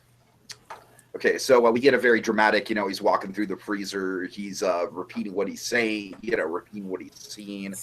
And then it looks like he's going to pass out, and we get kind of a hard cut. Kind of leaves it a little ambiguous. Yes. All right. Okay, so let's see. Next scene, we have Francesca and Kim. Kim wants to talk to Gatwood Oil. Wants Francesca to mail out a few boxes to Gatwood, I think. Yeah, there's a courier on the way to deliver it to whoever Kim's about to send the boxes to. Yeah, like another law firm. Send to another law firm. She'll call Gatwood to let them know what's going on. Anyway, so as she's preparing to do it, the courier's on its way. 20 minutes. 20 minutes out. They then hear guitar music, and wait a minute, could it be Ed Bigley Jr.? No, probably. God. I have an Ed Begley Jr. One of the 3 quotes I have in the Saul Goodman quote of the week thing, Dragon, is something related to Cliff, and I really want to draw that for this episode now with the guitar and everything. Well, we'll see what happens. I really hope I'll draw that. Anyways, okay. All right, let's see. So right, she hears guitar music. She investigates because she's good like that. Good, that Kim Wexler. She's always inquisitive. Then Jimmy's kind of playing a vaguely Smoke on the Water style riff on the Richie Blackmore guitar that we set up last episode. And again, remember, Smoke on the Water essentially is Slipping Jimmy's anthem. It's his theme song. It totally is. Smoke on the Water could have been like. I imagine Wright probably played an issue in this, but it very much could have just been. It could have replaced the guitar riff that we get in the intro, instead of like the we get. Well, remember, we've had Smoke on the Water played beforehand. I know. I'm just saying, like, it fits so well with the character of Saul Goodman and Jimmy McGill, and it's such a good. Yes. Like I'm saying, it'd be I could see them using it every episode as like the intro riff. You know what I mean? Yeah, it makes sense. Yeah, you're right. Yeah. Anyways, not that I don't like the. I've heard that used other places, and it's always kind of like a fun little. Oh yeah, I know that. So yeah, Jimmy's on the floor. He's playing Smoke on the Water with his new guitar. A guitar he got as recompense along with his money. Yes. I wonder if they actually went through and sold the commercials, or if he just got a buyout. I believe he got to buy up for the amount along with the guitar. That would be my guess. Okay. I'm just saying, if he says he sold all his commercials, which he does, he tells Kim he quote unquote sold all of his commercials, and they were so impressed they threw him the guitar. So that's what he's going with. I love that. That roughly, I forget how I crunched the numbers. The point is, it sounded like it would make roughly $6,000. So, but he said he could pay for the next 6 weeks, which roughly, I'm saying lowballing it, it's $1,000 a month possibly. Mm-hmm. Well, wait, the weekly expense is $1,000. Yeah. So roughly, they'll be good. Anyway. Mm-hmm. And Kim, she's so busy, she's lost track of time because she's like, well, you were fine yesterday when I saw you. You saw me Tuesday, Kim. Picked up clean clothes on Tuesday, remember? So, I don't know, Dragon. I feel like that's kind of a sad, like couples growing apart because they're too busy. Yes. There's a lot of growing tension between our beloved Slip and Kimmy, and not the least of which is Kim's schedule. Yes. So I don't know. It's just kind of a sad reminder that these two aren't are in the honeymoon phase anymore. Certainly. And he lies to Kim with again. He's leaving things out. So technically, he lied to her about he did technically sell all his ads in a way. He's no longer has to pay off the ad time. Mm-hmm. And he's in that weird space where he's not lying, but he's really just leaving things out. But that makes it like an obvious lie. He tells Kim that he fell, which of course is true. He did fall. he's not going to the doctor. He just needs rest. He tells her, that he tells Kim to take his half of the money that's on the desk to cover the next 6 weeks. I'm pretty sure he says 6 weeks, so I think those expenses might be weekly. I don't know. Regardless, I'm convinced he has like maybe $6,000 out. I mean, I'm thinking it's like a month and a half of rent. Sure, that'll work too, I guess. Anyways, the point is he's got sure. The point is he has money. He has a lot of money. Mm-hmm. And let's see. So next 6 weeks. So they're square. And importantly, I love this, and there's one of these moments I love between these two kids. Just that moment where Jimmy, he's very like drained and very kind of sternly, I guess, very sternly. He just kind of tells her, "So take the money, so we don't have to talk about that anymore, so that we're square." Mm-hmm. And this, I think, in Kim's mind, had Jimmy not had done what he does here, I think Kim would have been reminded of. This is very reminiscent of Kim's meeting with Howard, the incident with Howard, of whole this money discrepancy. So that would have really hurt Kim's feelings. Then sure. Jimmy calls himself on and just he calls himself on. He apologizes for the attitude and stuff. Just says, it's just my back hurts and people suck. Which I think is a sentiment Kim Wexler could very much relate to. Yeah. So then she tells Jimmy that he doesn't have to push himself. Like, I got to tell you, this is going to sound really stupid, but I thought she was really attractive. And he's kind of crouching down, just like kind of being really comforting to Jimmy. I thought that's an attractive quality. I hear you. It's the anti-Skyler dragon. It's the anti-Skyler. We keep harping on it, but it's true. Walt takes Walt cancer and passing on the bathroom floor to get any sympathy from Skyler. I mean, Jimmy just he's on his back and she. Right. Yeah, that was her on the upswing, by the way. That's that's her getting on the upswing. When that's post like the berry. It's buried in the barrels in the desert sort of thing. And when he's dying again, she likes him, but not when he's living. Let's not even go there. All right. Anyway, we have too much Skyler in this episode already. Right. And twos. That's way too much Skyler. It's a double dose of Skyler. I can't handle that much Skyler. Anyway, let's not overdo on Skyler. Let's continue. So she tells Jimmy she doesn't have to push himself like this, and she offers to, and it's really it's such a nice gesture. She offers to cover his half for a while, mm-hmm. Not forever, just until he's 100%. Basically, so he can heal and kind of plan his next move. And she says she can carry him until Jimmy's 100%. Because again, she's doing really well with Mesa Verde, and another opportunity has presented itself. And Jimmy, oh my God, I love this. Jimmy, he feels so guilty, and I feel sympathy for Jimmy's mind. He feels guilty of like, oh my God, I just made her feel good. And she wants to pay half the I have money on the table, so he won't accept it. And this is a very Walter White-esque move. I think it's a very pride-related move. Yeah, but also it's like Jimmy kind of put her in that position, but he feels guilty for her. So it's a little sure. But I see what you're saying. Yeah, so Jimmy's always had that Walter White pride thing going on with money in these last couple episodes. Right. So then then there's this really eerie bit. It takes her this really eerie bit at the end with as she's walking out of the room. I don't know if I'd call it eerie, but basically Jimmy's like, "You believe me, don't you, Kim?" Kim's just like, "I believe you, Jimmy." That it? Feel better. That's that's what I'm saying. It's like, I don't know, the way it plays, like kind of that Jimmy on his back like that, like the most insincere position you could have, just asking her like, "You believe me, don't you?" And then her just saying, it's seen with so much subtext in it. It's like Kim suspects. I took from it that Kim suspects something's off with Jimmy, and she senses his desperation. Yeah, I could see that. Yeah, like she probably knows that he's lying, but she doesn't know what. She can't really doesn't want to get into it. I think she knows in her heart of hearts that he's back doing some slipping Jimmy stuff. She doesn't want to acknowledge it. Sure, I can see that. Which, of course, that's going to be a big wedge that they're going to have to go through by the end of the season, I think. Absolutely, I'm just saying. I think Kim's too smart not to pick up on that. I think that's what this scene has. Because just her saying like, "No, I feel better, Jimmy." That's the eeriness I'm talking about. Like that sense of. It's like this is a marriage gone south. Like, oh, these poor kids. Like, there's unspoken things, not in a good way. Mm-hmm. Anyway, so it's this. In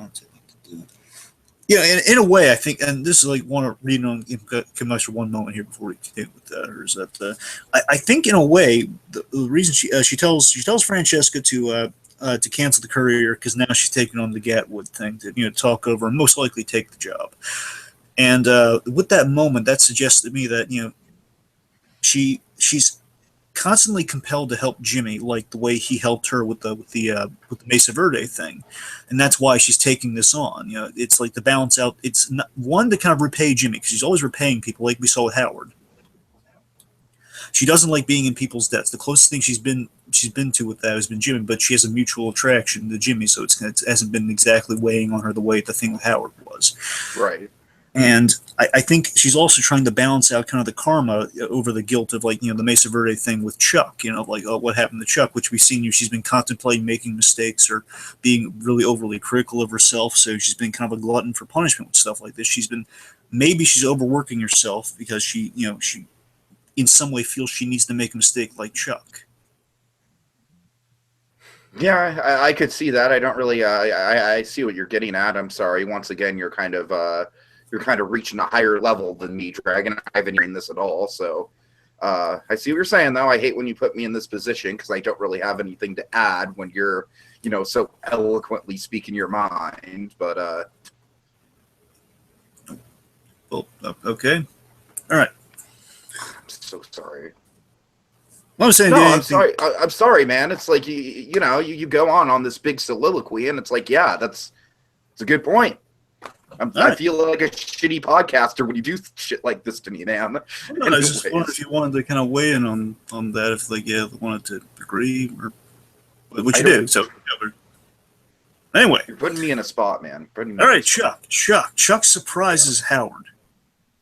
Mm-hmm. Huh? Yeah. So we get a little we get some pleasantries before getting to business. Yes, Chuck surprises Howard walking home with groceries. So it's like Chuck's and Chuck. I'm sorry, really quick with Kim that we glossed over. Kim, you know, she gets on the phone with Gatwood and she you know, she says she might have a solution herself. So she's definitely you know, the guilt's weighing on her and she's definitely going to Gatwood. There we go. All right. So, Chuck surprises Howard walking with groceries, and basically just the real quick scene, just basically he informs Chuck of basically some malpractice issues, which basically it's, for us, the audience, again, there's some dramatic irony for you, that just as Chuck's getting better, we, the audience, know there's a bullet coming for Chuck slowly. And of course. Like, if you felt any sympathy for Chuck, it's going down, man. It's all crumbling down like a big structure. I honestly don't think the sympathy for Chuck is going away. It's just like, you know, we're going to see the fall of Chuck where we've built up some sympathy for him, and I think that built up sympathy is just going to make this fall, you know, like if this was just coming directly after the courtroom stuff, then yeah, it'd be F Chuck, but we've had these couple episodes of redemption for him. Well, I'm sorry, I didn't mean. I meant like kind of like to Chuck's road to the healing. That's kind of what I was getting at. Sure. Yeah, sorry, I meant to phrase that better. But yeah, it's like it's all of Chuck's kind of well-being, like all the good stuff with Chuck. It's gonna all crumbling down. It's all gonna be for naught. Oh, what a world! Anyway, let's see. So now it's night. Yes. Nighttime. Got Nacho up on the roof of the restaurant, you know, cutting El Michoacano at the top of the place. Cutting the AC. Then we get a fade to Day Dragon, and we get what I consider. I'm sorry, please say it. No. It is the most intense scene of Better Call Saul. Yes. I'm with you. Better Call Saul, and I would say it's in the elite for some of the most suspenseful scenes we've seen in the Breaking Bad verse. I 100% agree with you there, Tig. Absolutely. It's most intense. Yeah. Oh man. Just talk about white knuckle, right? You were on the edge of your seat too during this, right? Oh, of course. How could you not be? Oh God, it's terrifying. All right, so let's set the stage for kind of our Ocean 11 on meth, if you will. Like Ocean's 11 on meth. Oh God. Or in this case, well, because we're not quite Breaking Bad yet, it's Ocean's 11 on tea. Sure, let's go for that. Let's go for that. Sure. Okay. So it's daytime now. So again, the next day, it's a great cut to like, you know, it's like we the audience can connect the dots of, okay, well, we don't know if it was a power thing or something, but he put a hold on something. Then the next day, in the hot taco place, which you gotta imagine, not a lot of ventilation in that place. The like big plume of hot steam coming from the grill, and the guy's like, it's like a storm, right. And then so is everyone else in El Michoacano. We see the sign that says in Spanish, no air conditioning. Mm-hmm. and like the fan's not doing diddly squat because it's like that one of those crappy fans that just kind of goes around. It's like it's not angled like an actual fan. It's just like this fan is a tease. That's what this fan is. Right. I hate those fans. Anyway, so it's getting really hot. It's a hot day in Albuquerque. Oh boys. And of course, things are going the way they usually go. Crazy Eight's just sitting there like terrified after his last encounter. Yep. And let's see. So then it goes well, thankfully. There's a great moment of fear and pause where he looks on Hector. He leaves. Again, Hector, Dragon. What we kind of picked up on last time is that Hector, even before the incident, is getting more and more non-vocal. You know what I mean? And I don't think that's I don't think that's based on his condition or anything. I definitely think that's based on like how he's trying to present himself. But it's just super intimidating. Absolutely. Okay. So Hector, because it's so darn hot, he takes off his jacket. Hence the plan. Mm-hmm. So Hector takes off his jacket. And I love how we can put the pieces together as it's unfolding. Like okay, that's why Nacho was pressing like the jacket literally in that position. He was like hanging on the back of the chair. Sure. So let's see. So Hector moves his jacket, and of course, a very nervous Nacho. He distracts Hector with this counting Domingo's money. And of course, Domingo's the perfect guy to use this on because, of course, Domingo gave him trouble last time. Right, definitely. So he basically he's counting the money, and he basically uses money as a distraction at least 2 to 3 times. So and also it's just a way to like kind of like crouch down. Exactly. I'm saying it's like a diversion of some kind so we can make the necessary switches all throughout. Right. I think this 50. What is it? He says, I think this 50 is a fake. And he's holding up to the light and he's looking. Basically, while he crouches in, I don't know if he caught this or not. He's searching the one pocket to see where the pills are. I caught it. Yeah. So he doesn't. That's why initially, if it went swimmingly, he would have just reached down there, would have gotten one swoop. But no, you gotta make it nail-bitingly tense. So. Yep. So he's checking the 50, and then basically after he says, "No, the 50 is good," and then he clumsily drops the. Oh, I'm so sorry, Don Hector. And he's collecting the money as he's bent down to collect the money. He just dropped these images in there. He grabs the pills, puts it in his pants, and he walks on over. And then basically while he's arranging the money and putting in the bill, basically he's starting slowly. He's like part one of the swap, I guess. I think most of that basically puts it in the bag with the rest of the money so he can make the swap. Another guy comes in. He's like no pleasantries because he needs to be focused right now. He gets the money from him, and with the counting noises he's making, he's masking what he's doing. Where he has a little Tic Tac bottle. Yes. It's like 2 Tic Tac bottles somehow put together. So the point is like they're one's they marked. Sell these. I just wasn't able to find one. I would have bought one if I would have found one. I'm not a Tic Tac guy, so I don't really know like how they. I'm not either. All I know is I've seen like the one clear. I didn't know it's like 2 full. My thoughts on Tic Tacs have always been like Tic Tacs taste great for like the first 30 seconds you're sucking on them, and then when they get down to the mint, it's just awful. Anyways, I just like the sound they make. anyways, I know it sounds. No, you're all right. They're like little musical instruments. They're more fun. Would never use one, but like, hey. Anyway, so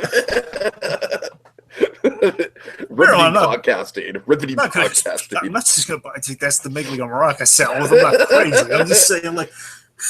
Charo should be the sponsor of Tic Tac. Charo's still alive, right? What kind of question is that? I saw Charo at the county fair once. I know. Okay. Anyways. Anyway, let's get back to this. Such the gripping scene we're talking about Charo randomly. I'm sorry, you're right. Anyway, let's see what we're. The point is, he's switching the Tic Tac things. Importantly, one of them is marked off, so basically he'll know when he needs to switch them back. He'll know which is which. So one's marked off, so what the actual pills are going into and where the fake pills are going into. Mm-hmm. So he makes the switch, while like kind of like shifting through the money, and in his lap essentially, so it's kind of obscured from Hector's view. Mm-hmm. There's that one straggler pill. Basically, do every tense thing you can imagine. Like some of them, it's getting stuck to his hand when he's making a switch. Because I'm worried it's gonna be like that Christmas story thing where the BBs are gonna slide out if your hand's not over the barrel. It's like the whole time I was like, oh my God, Nacho, curl the hand, Nacho. Right. And then the one pill falls. Oh, I told you to curl the hand. it fell, and he's putting it in there, and that's and of course, there's that moment of pausing in the rubber band, and essentially he switched the pills out, so now it's in the actual pill bottle. Now he, of course, has to get the pill bottle. Mhm. The thing, you ask Hector if he wants coffee, but like he says, he's getting coffee. One of the two. And I just have in my notes, he gets a big thumbs up from Poppy regarding the espresso. Yes, he does. If anyone could play a live action Poppy, if they for some reason decided to do a live action Crux New Groove, I could see Mark Margolis in that role. I'd be down for it. I can see him in the red and white outfit. I can see it. Oh god! I mean, if for some reason Disney got like super desperate and started like remaking their direct-to-DVD sequels in live action, anyways. Aladdin and the 40 Thieves. We could have Giancarlo Esposito play Aladdin's father.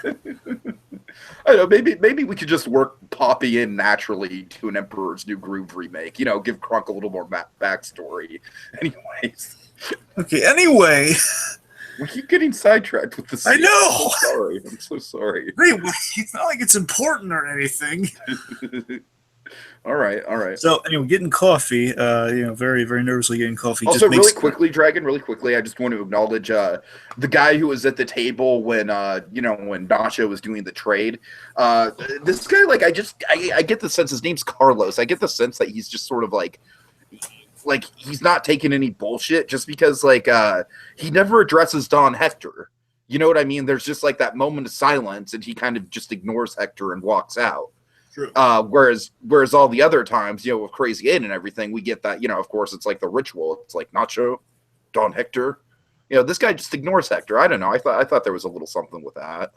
Well, I'll admit, during that scene when he did that, I was thinking, oh, no, Hector's going to get up and make a stink about it, isn't he? And then it's going to throw the whole planet in shambles. Oh, God. Right. That didn't happen. So anyways, so Nacho's then he's kind of making the big kind of slow-mo kind of I just love the build and the Dave Porter music behind it. As basically what he's doing is I love the way he hides the pill bottle behind his hand. And basically as he's walking over one swift motion because he always got one chase. He's got one shot to blow up the Death Star. In this case, a drug board. So he just kind of with like a seemingly non-noticeable motion of a hand, he just kind of tosses the pill bottle into the jacket pocket, and it's like I'm pumping my fist in the air. Yes! It's like the game-winning point. Like, yes! He got away with it. The whole time, bear in mind, I'm like a nervous mother saying, oh, God, he's going to get noticed? He's going to know. He's going to know. Right.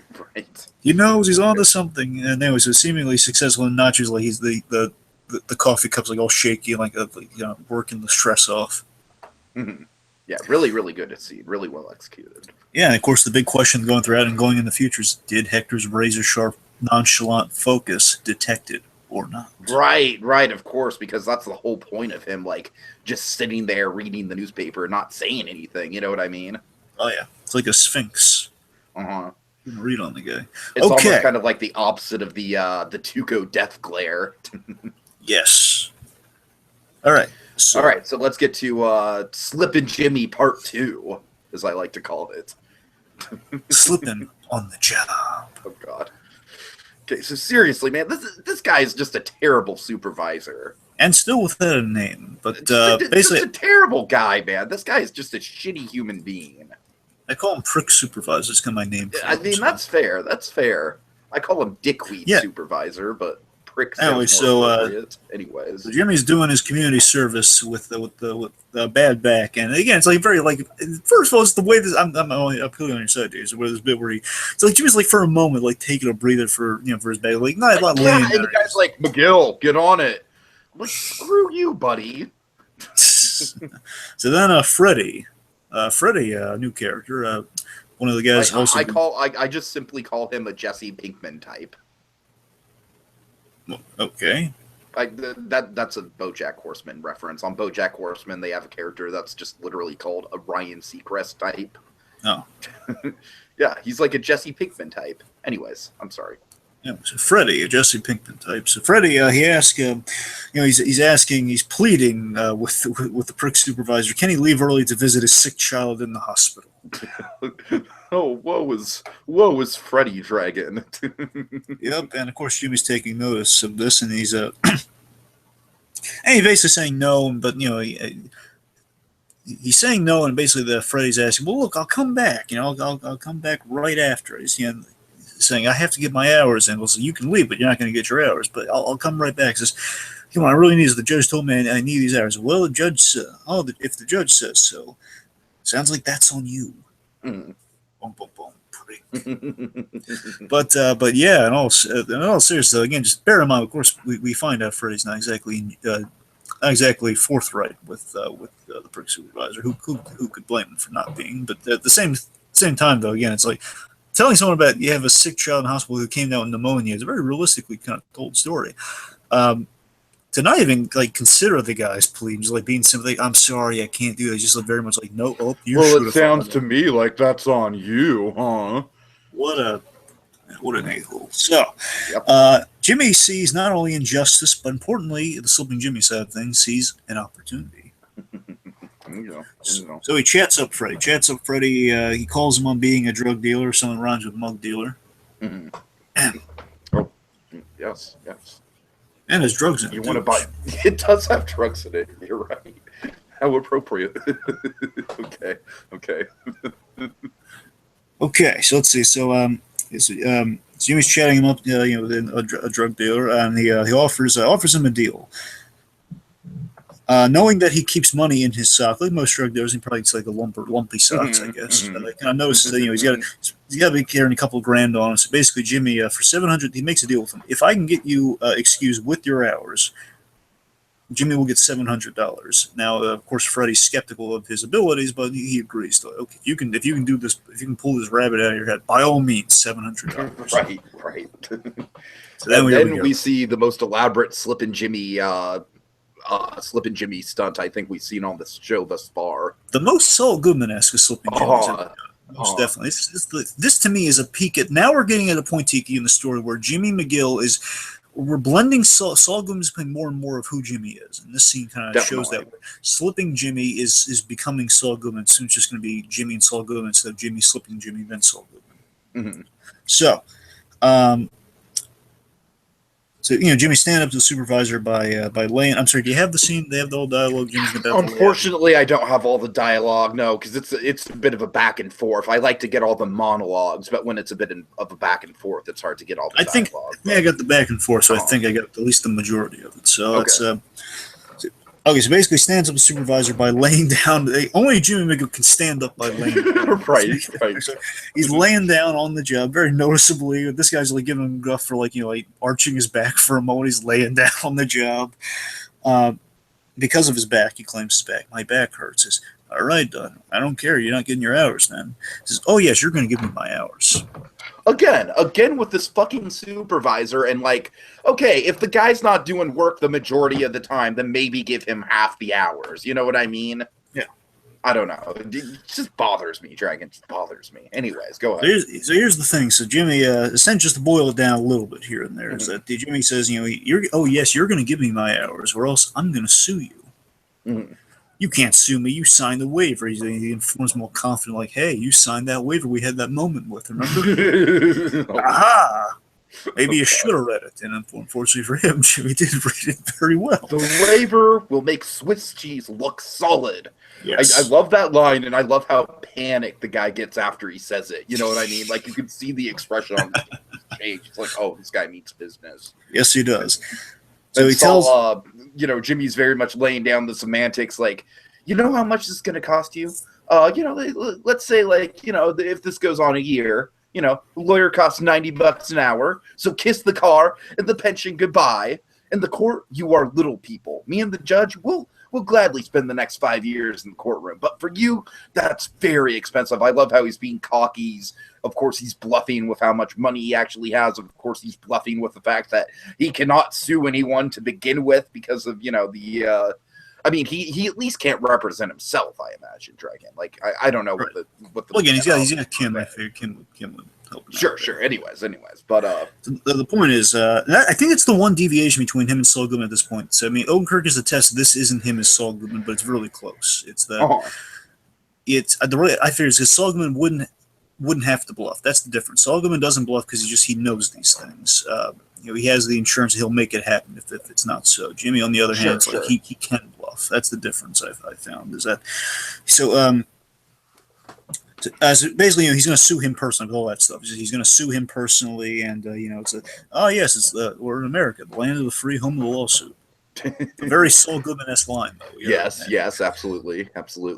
And I'll bring that guy with me, just to show how Freddy factors and things. I'll bring that guy with me and make it into. How about I bring that guy with me and make it a class action type affair? You knowingly prevented him from seeing his sick child in the hospital. Yes, he's listening. With that, he's like listing all the laws that this guy's burned, basically building a really big case against the guy, intimidating with all the charges he could sue him for. Like, how about not letting him visit a sick child in the hospital? That sounds like, if that's not an intentional infliction of emotional distress or emotional distress, yeah, I don't know what is. Then he hits him for failure to prove, failure to provide community service hours, which is a direct violation of his duties by the state of New Mexico. If this guy's guilty of anything, it's that. Absolutely. And then, of course, as Jimmy phrases it, just for tickles. How about the failure to treat and mitigate? There's the word. Mm-hmm. Failure to treat and mitigate damages for injuries under your watch, which of course would be Jimmy's back. Yep. He points out the personal lawsuit thing. It would take time and money, and it was $9 an hour for a lawyer for 8 to 12 months minimum.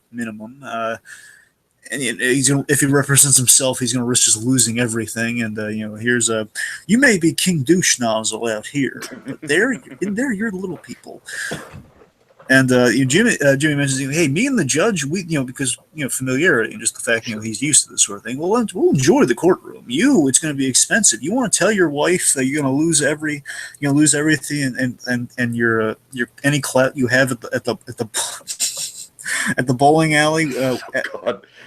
On Glow Ball Sunday, right. Or are you going to let him visit his daughter? Me rest my back with our full hours intact.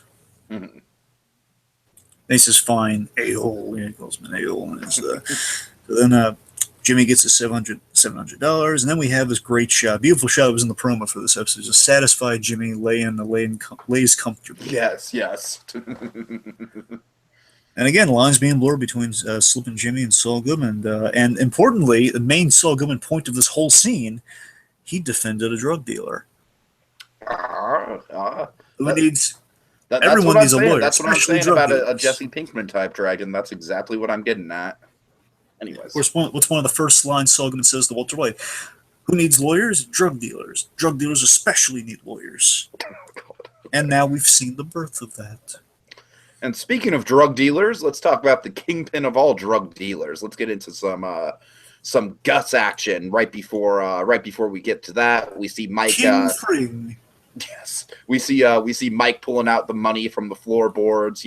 counting it out. Got a big stack of it. Kind of contemplating it, and then we see realizing he has a little problem.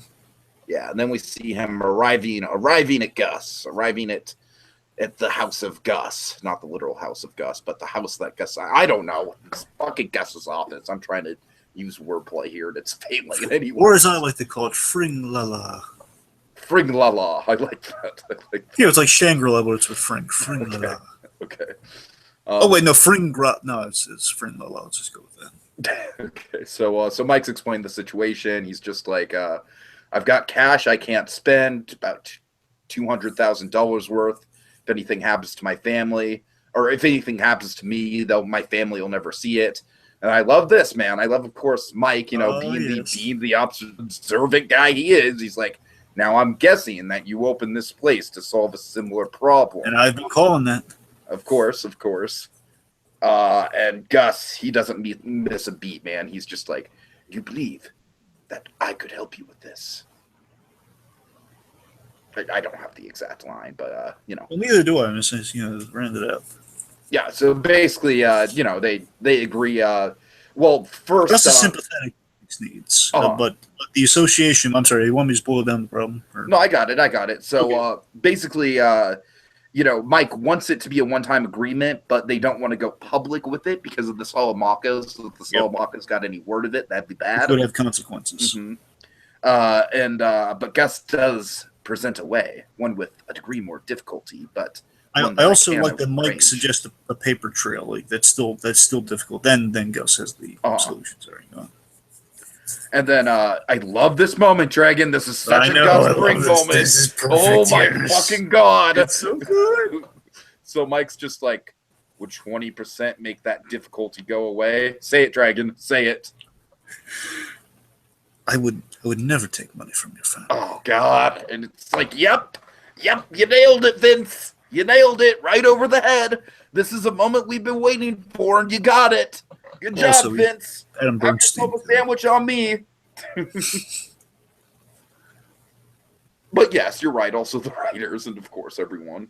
But yeah, I mean, Adam Bernstein had at least a hand in this scene. Okay, you're right. You're right. I'm sorry. No, you're right. Though. I was saying Gilligan has earned his sandwich. I'm saying let's buy the whole crew lunch. All I'm saying is let's buy the crew lunch. All right. Sure, we can do that. Drinks I mean, are on not that. Actually, like I know, not actually. We don't have that. I'm just. Vince Gilligan shows up like, hey, yeah, we heard on the podcast, you owe us a lunch. You got to admit, if that opportunity presents, wouldn't you go for that just to get them all there? That would be a lot of money, man. That'd be a lot of mouths to feed. Yes, but think of where we've seen those mouths. All right. Anyways. Because that would include the cast, too. Like, if somehow Vince Gilligan basically pulled a Slip and Jimmy on me and forced me legally to buy them all lunch. Oh God! I mean, you gotta admit, if you're gonna lose it all, wouldn't you want to lose it all and we could record it and just like, oh my God, they're all there having lunch with you. Sure. You were rubbing elbows with Jonathan Banks. Oh God. Okay. I didn't call you the Little Prince. Oh God. Then you could call him Dr. Banks just to see how that would go over. Wow. I love it. Okay, Dragon. So let's round this off. Basically, I just have in my notes. The handshake. Oh my God, we got the handshake. Yep, I just wrote simply ends on a handshake, underlined. Okay. It's important, it's underlined. All right, Dragon, you want to dive into some spec, which we haven't done in a while? Yes. So let's start with the promos. Here's what we've seen. Here are the ominous things we've seen. Now, bear in mind, folks, episode 9 traditionally is always one of the best episodes in the season. Mm-hmm. Traditionally, we'll see if they break that tradition, which can happen. You never know. So, Jimmy's in a mall in a jogging suit. In a mall. Mm-hmm. Important for Jimmy. Anyway, so Jimmy's also in a Matlock suit in another scene with Sarajevo, saying to Kim, you did see the promo, right? Yeah, I saw the promo. Yeah. Good. So I just want to make sure. Anyway, so Jimmy's in a Matlock suit, with Sarajevo saying, telling Kim, you got to stop and smell the roses.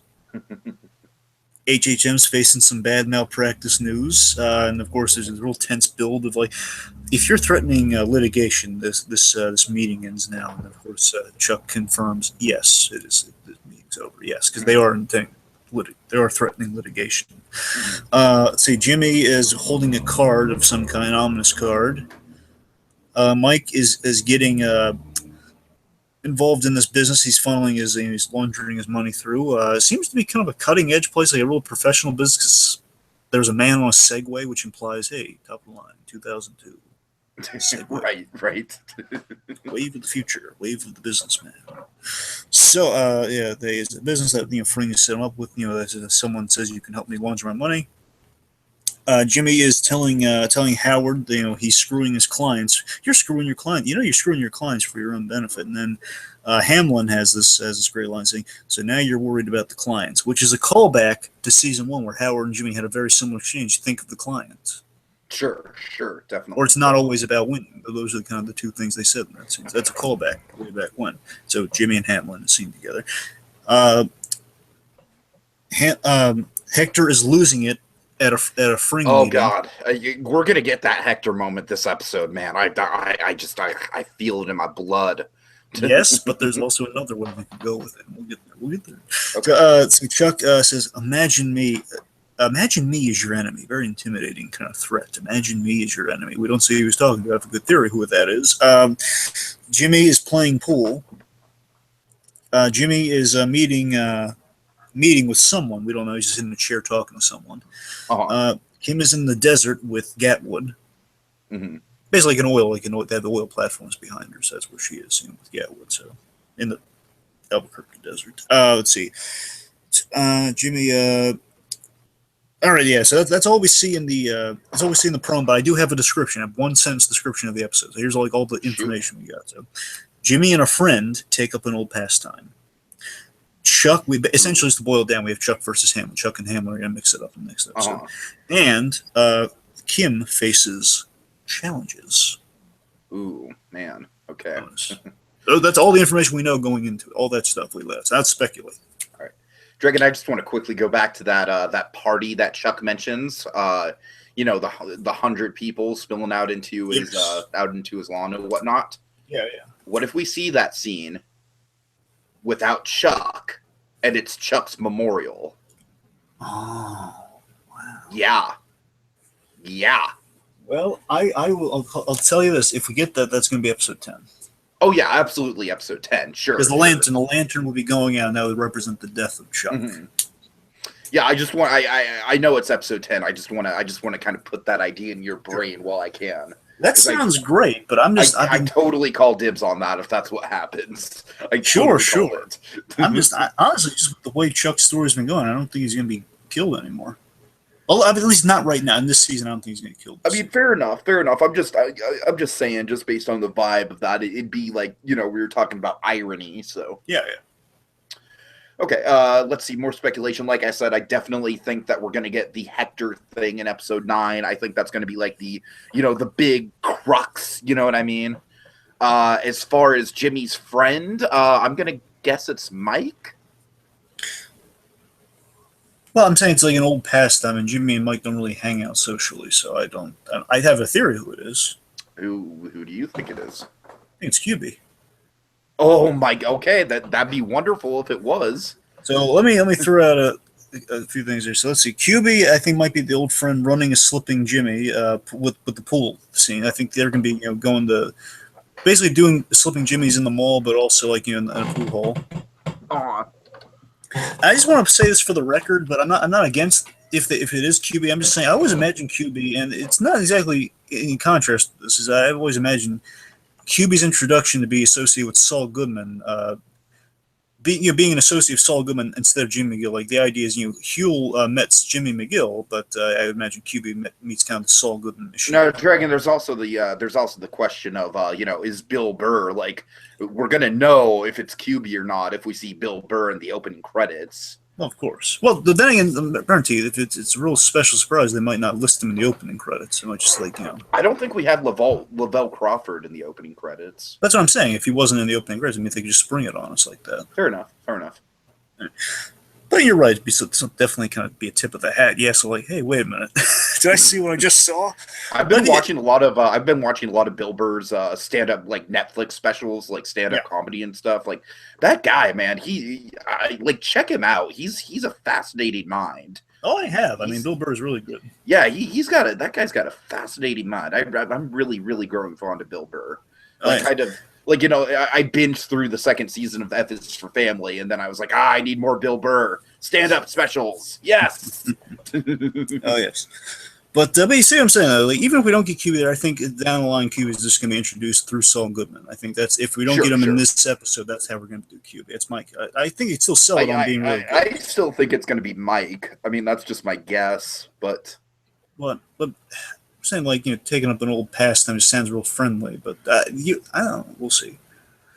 Okay, let's see. So I think Kim's going to be. Well, actually, let me get to the Hector things you brought up. So here's the thing. I think I'm agreeing with you. I think Hector is going to be going down next episode, but there's an alternative possibility. If Hector doesn't go down at that meeting, which basically would be the great thing if Gus gets all the satisfaction of seeing Hector in the chair. Sure, absolutely. Seeing the incident that takes him down, just like being so tantalized, like you almost died. Right. But I'm thinking another way it could go down is that perhaps Gus somehow he prevents this from happening, just knowing the fallout and the aftermath of if Salamanca passes at this juncture. So I'm saying one, it could be like he noticed it, like maybe Hector didn't notice the pills, but what if Gus did? I mean, I'm not, to be honest with you, if they went that route, I wouldn't be crazy about that because they already had Gus, stand in once in the season, and to do it again, it just feel like it'd be spinning the wheels a little too much, Dragon. I'm not sure I can sign off on that. Well, I'm just saying, like, let me continue with just continuing how it might play out. So again, there's the point is like Gus Prevention could be that, or like he resuscitates him on the spot, just to show his loyalty to the cartel. But regardless, I mean, I could see that. I could see the resuscitation. I just can't see him just outwardly like knowing about. I mean, I think Nachos kept the plan pretty airtight, unless Gus somehow got to Price or something like that. Well, to be fair, it is Fring, so I mean, it's never doubt Fring on anything. Yeah, but I'm just saying, like the only three people who know about this are Price, Nacho, and Mike. So. I'm just saying, Gus and Mike working together, you never know. He might just, he has kind of one up on Mike right now. Well, look, Dragon, I'm not trying to fight you on this. All I'm saying is I just think it'd be very redundant to have Gus like stop it again. I'm not feeling that. All right. Well, regardless, let's just say. Fring not stopping, it's like something goes wrong, and regardless, it's found out what's happened here. And the point is, what if Gus just learns like there was an attempt on his life? Regardless, let's just say if the pills didn't enact in this scene. Regardless, I'm saying, like, what if there was an aftermath with Fring though, that Fring commends Nacho for it, or he uses Nacho as his inside man following this attempt on Hector Salamanca's life.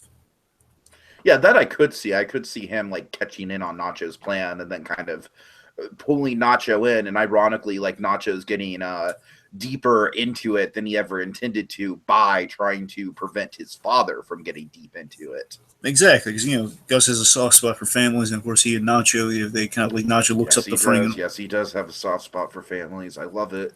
I'm saying they can play with a few things. If Hector doesn't die, then we still have some places to go with that through Fring is the main crux of it.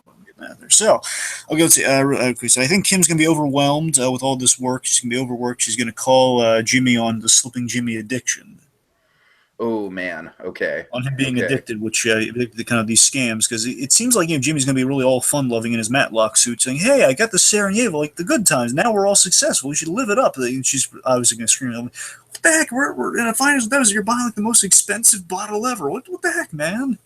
Sure, exactly. Which will lead to, I think that might be like the beginning of the breaking point of like, oh my God, Jimmy, you're acting so responsible. You're supposed to be playing this out, being smart about this. And again, it's like he's slipped so much that he's falling now, quite literally. And I mean, the Slippin' Jimmy thing was like the reason why she was hesitant to go into business with him to begin with. Yeah, and I just think what this is going to boil to, and of course, episode 9 always the bad stuff happens, in a good way. It's like all the really terrible stuff happens. Right. I mean, let's face it, we know how this usually goes. It's like all the bad stuff happens, and episode 10 is like artistically we comment on fate of characters. Of course, right. That's the standard kind of episode 9 and 10 formula, which is good. I love that formula.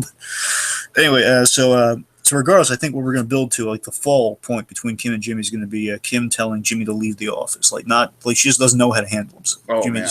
I'm going to cover your half whether you like it or not. I need you to leave the office. Oh, man. That's which will crush us. But of course.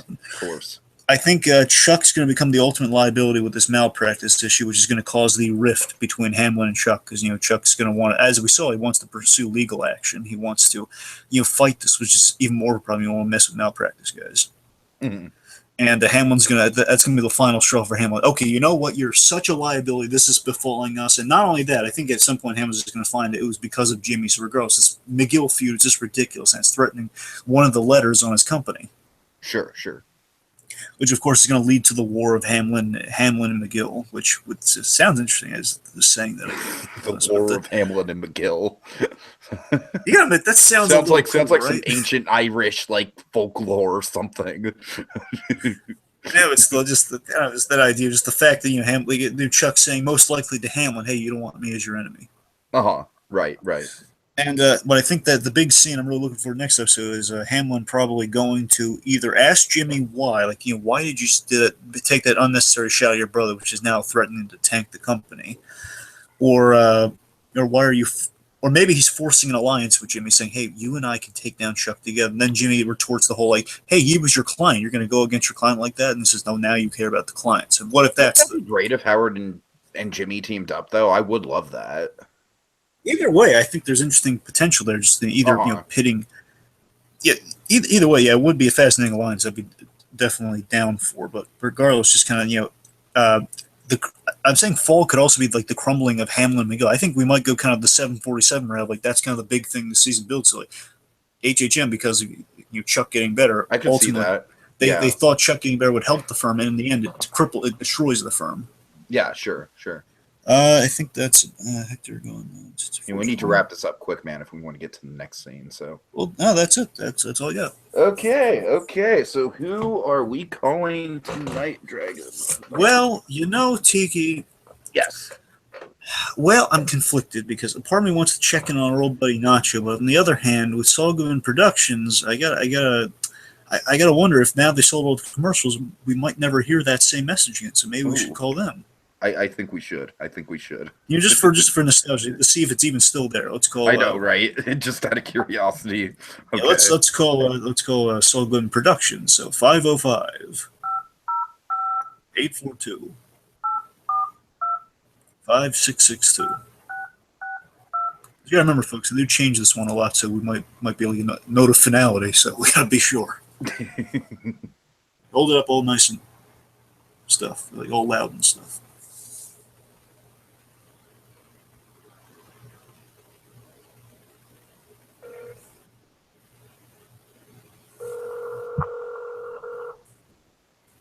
Welcome. You've reached the offices of Saul Goodman Productions. Sorry we can't take the call right now. We're currently on location shooting a commercial for one of our many clients. You called this number because you're a forward thinker who's ready to reach out to thousands of potential customers.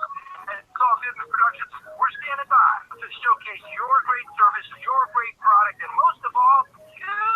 After the tone, leave your name and your number and get ready to be a star.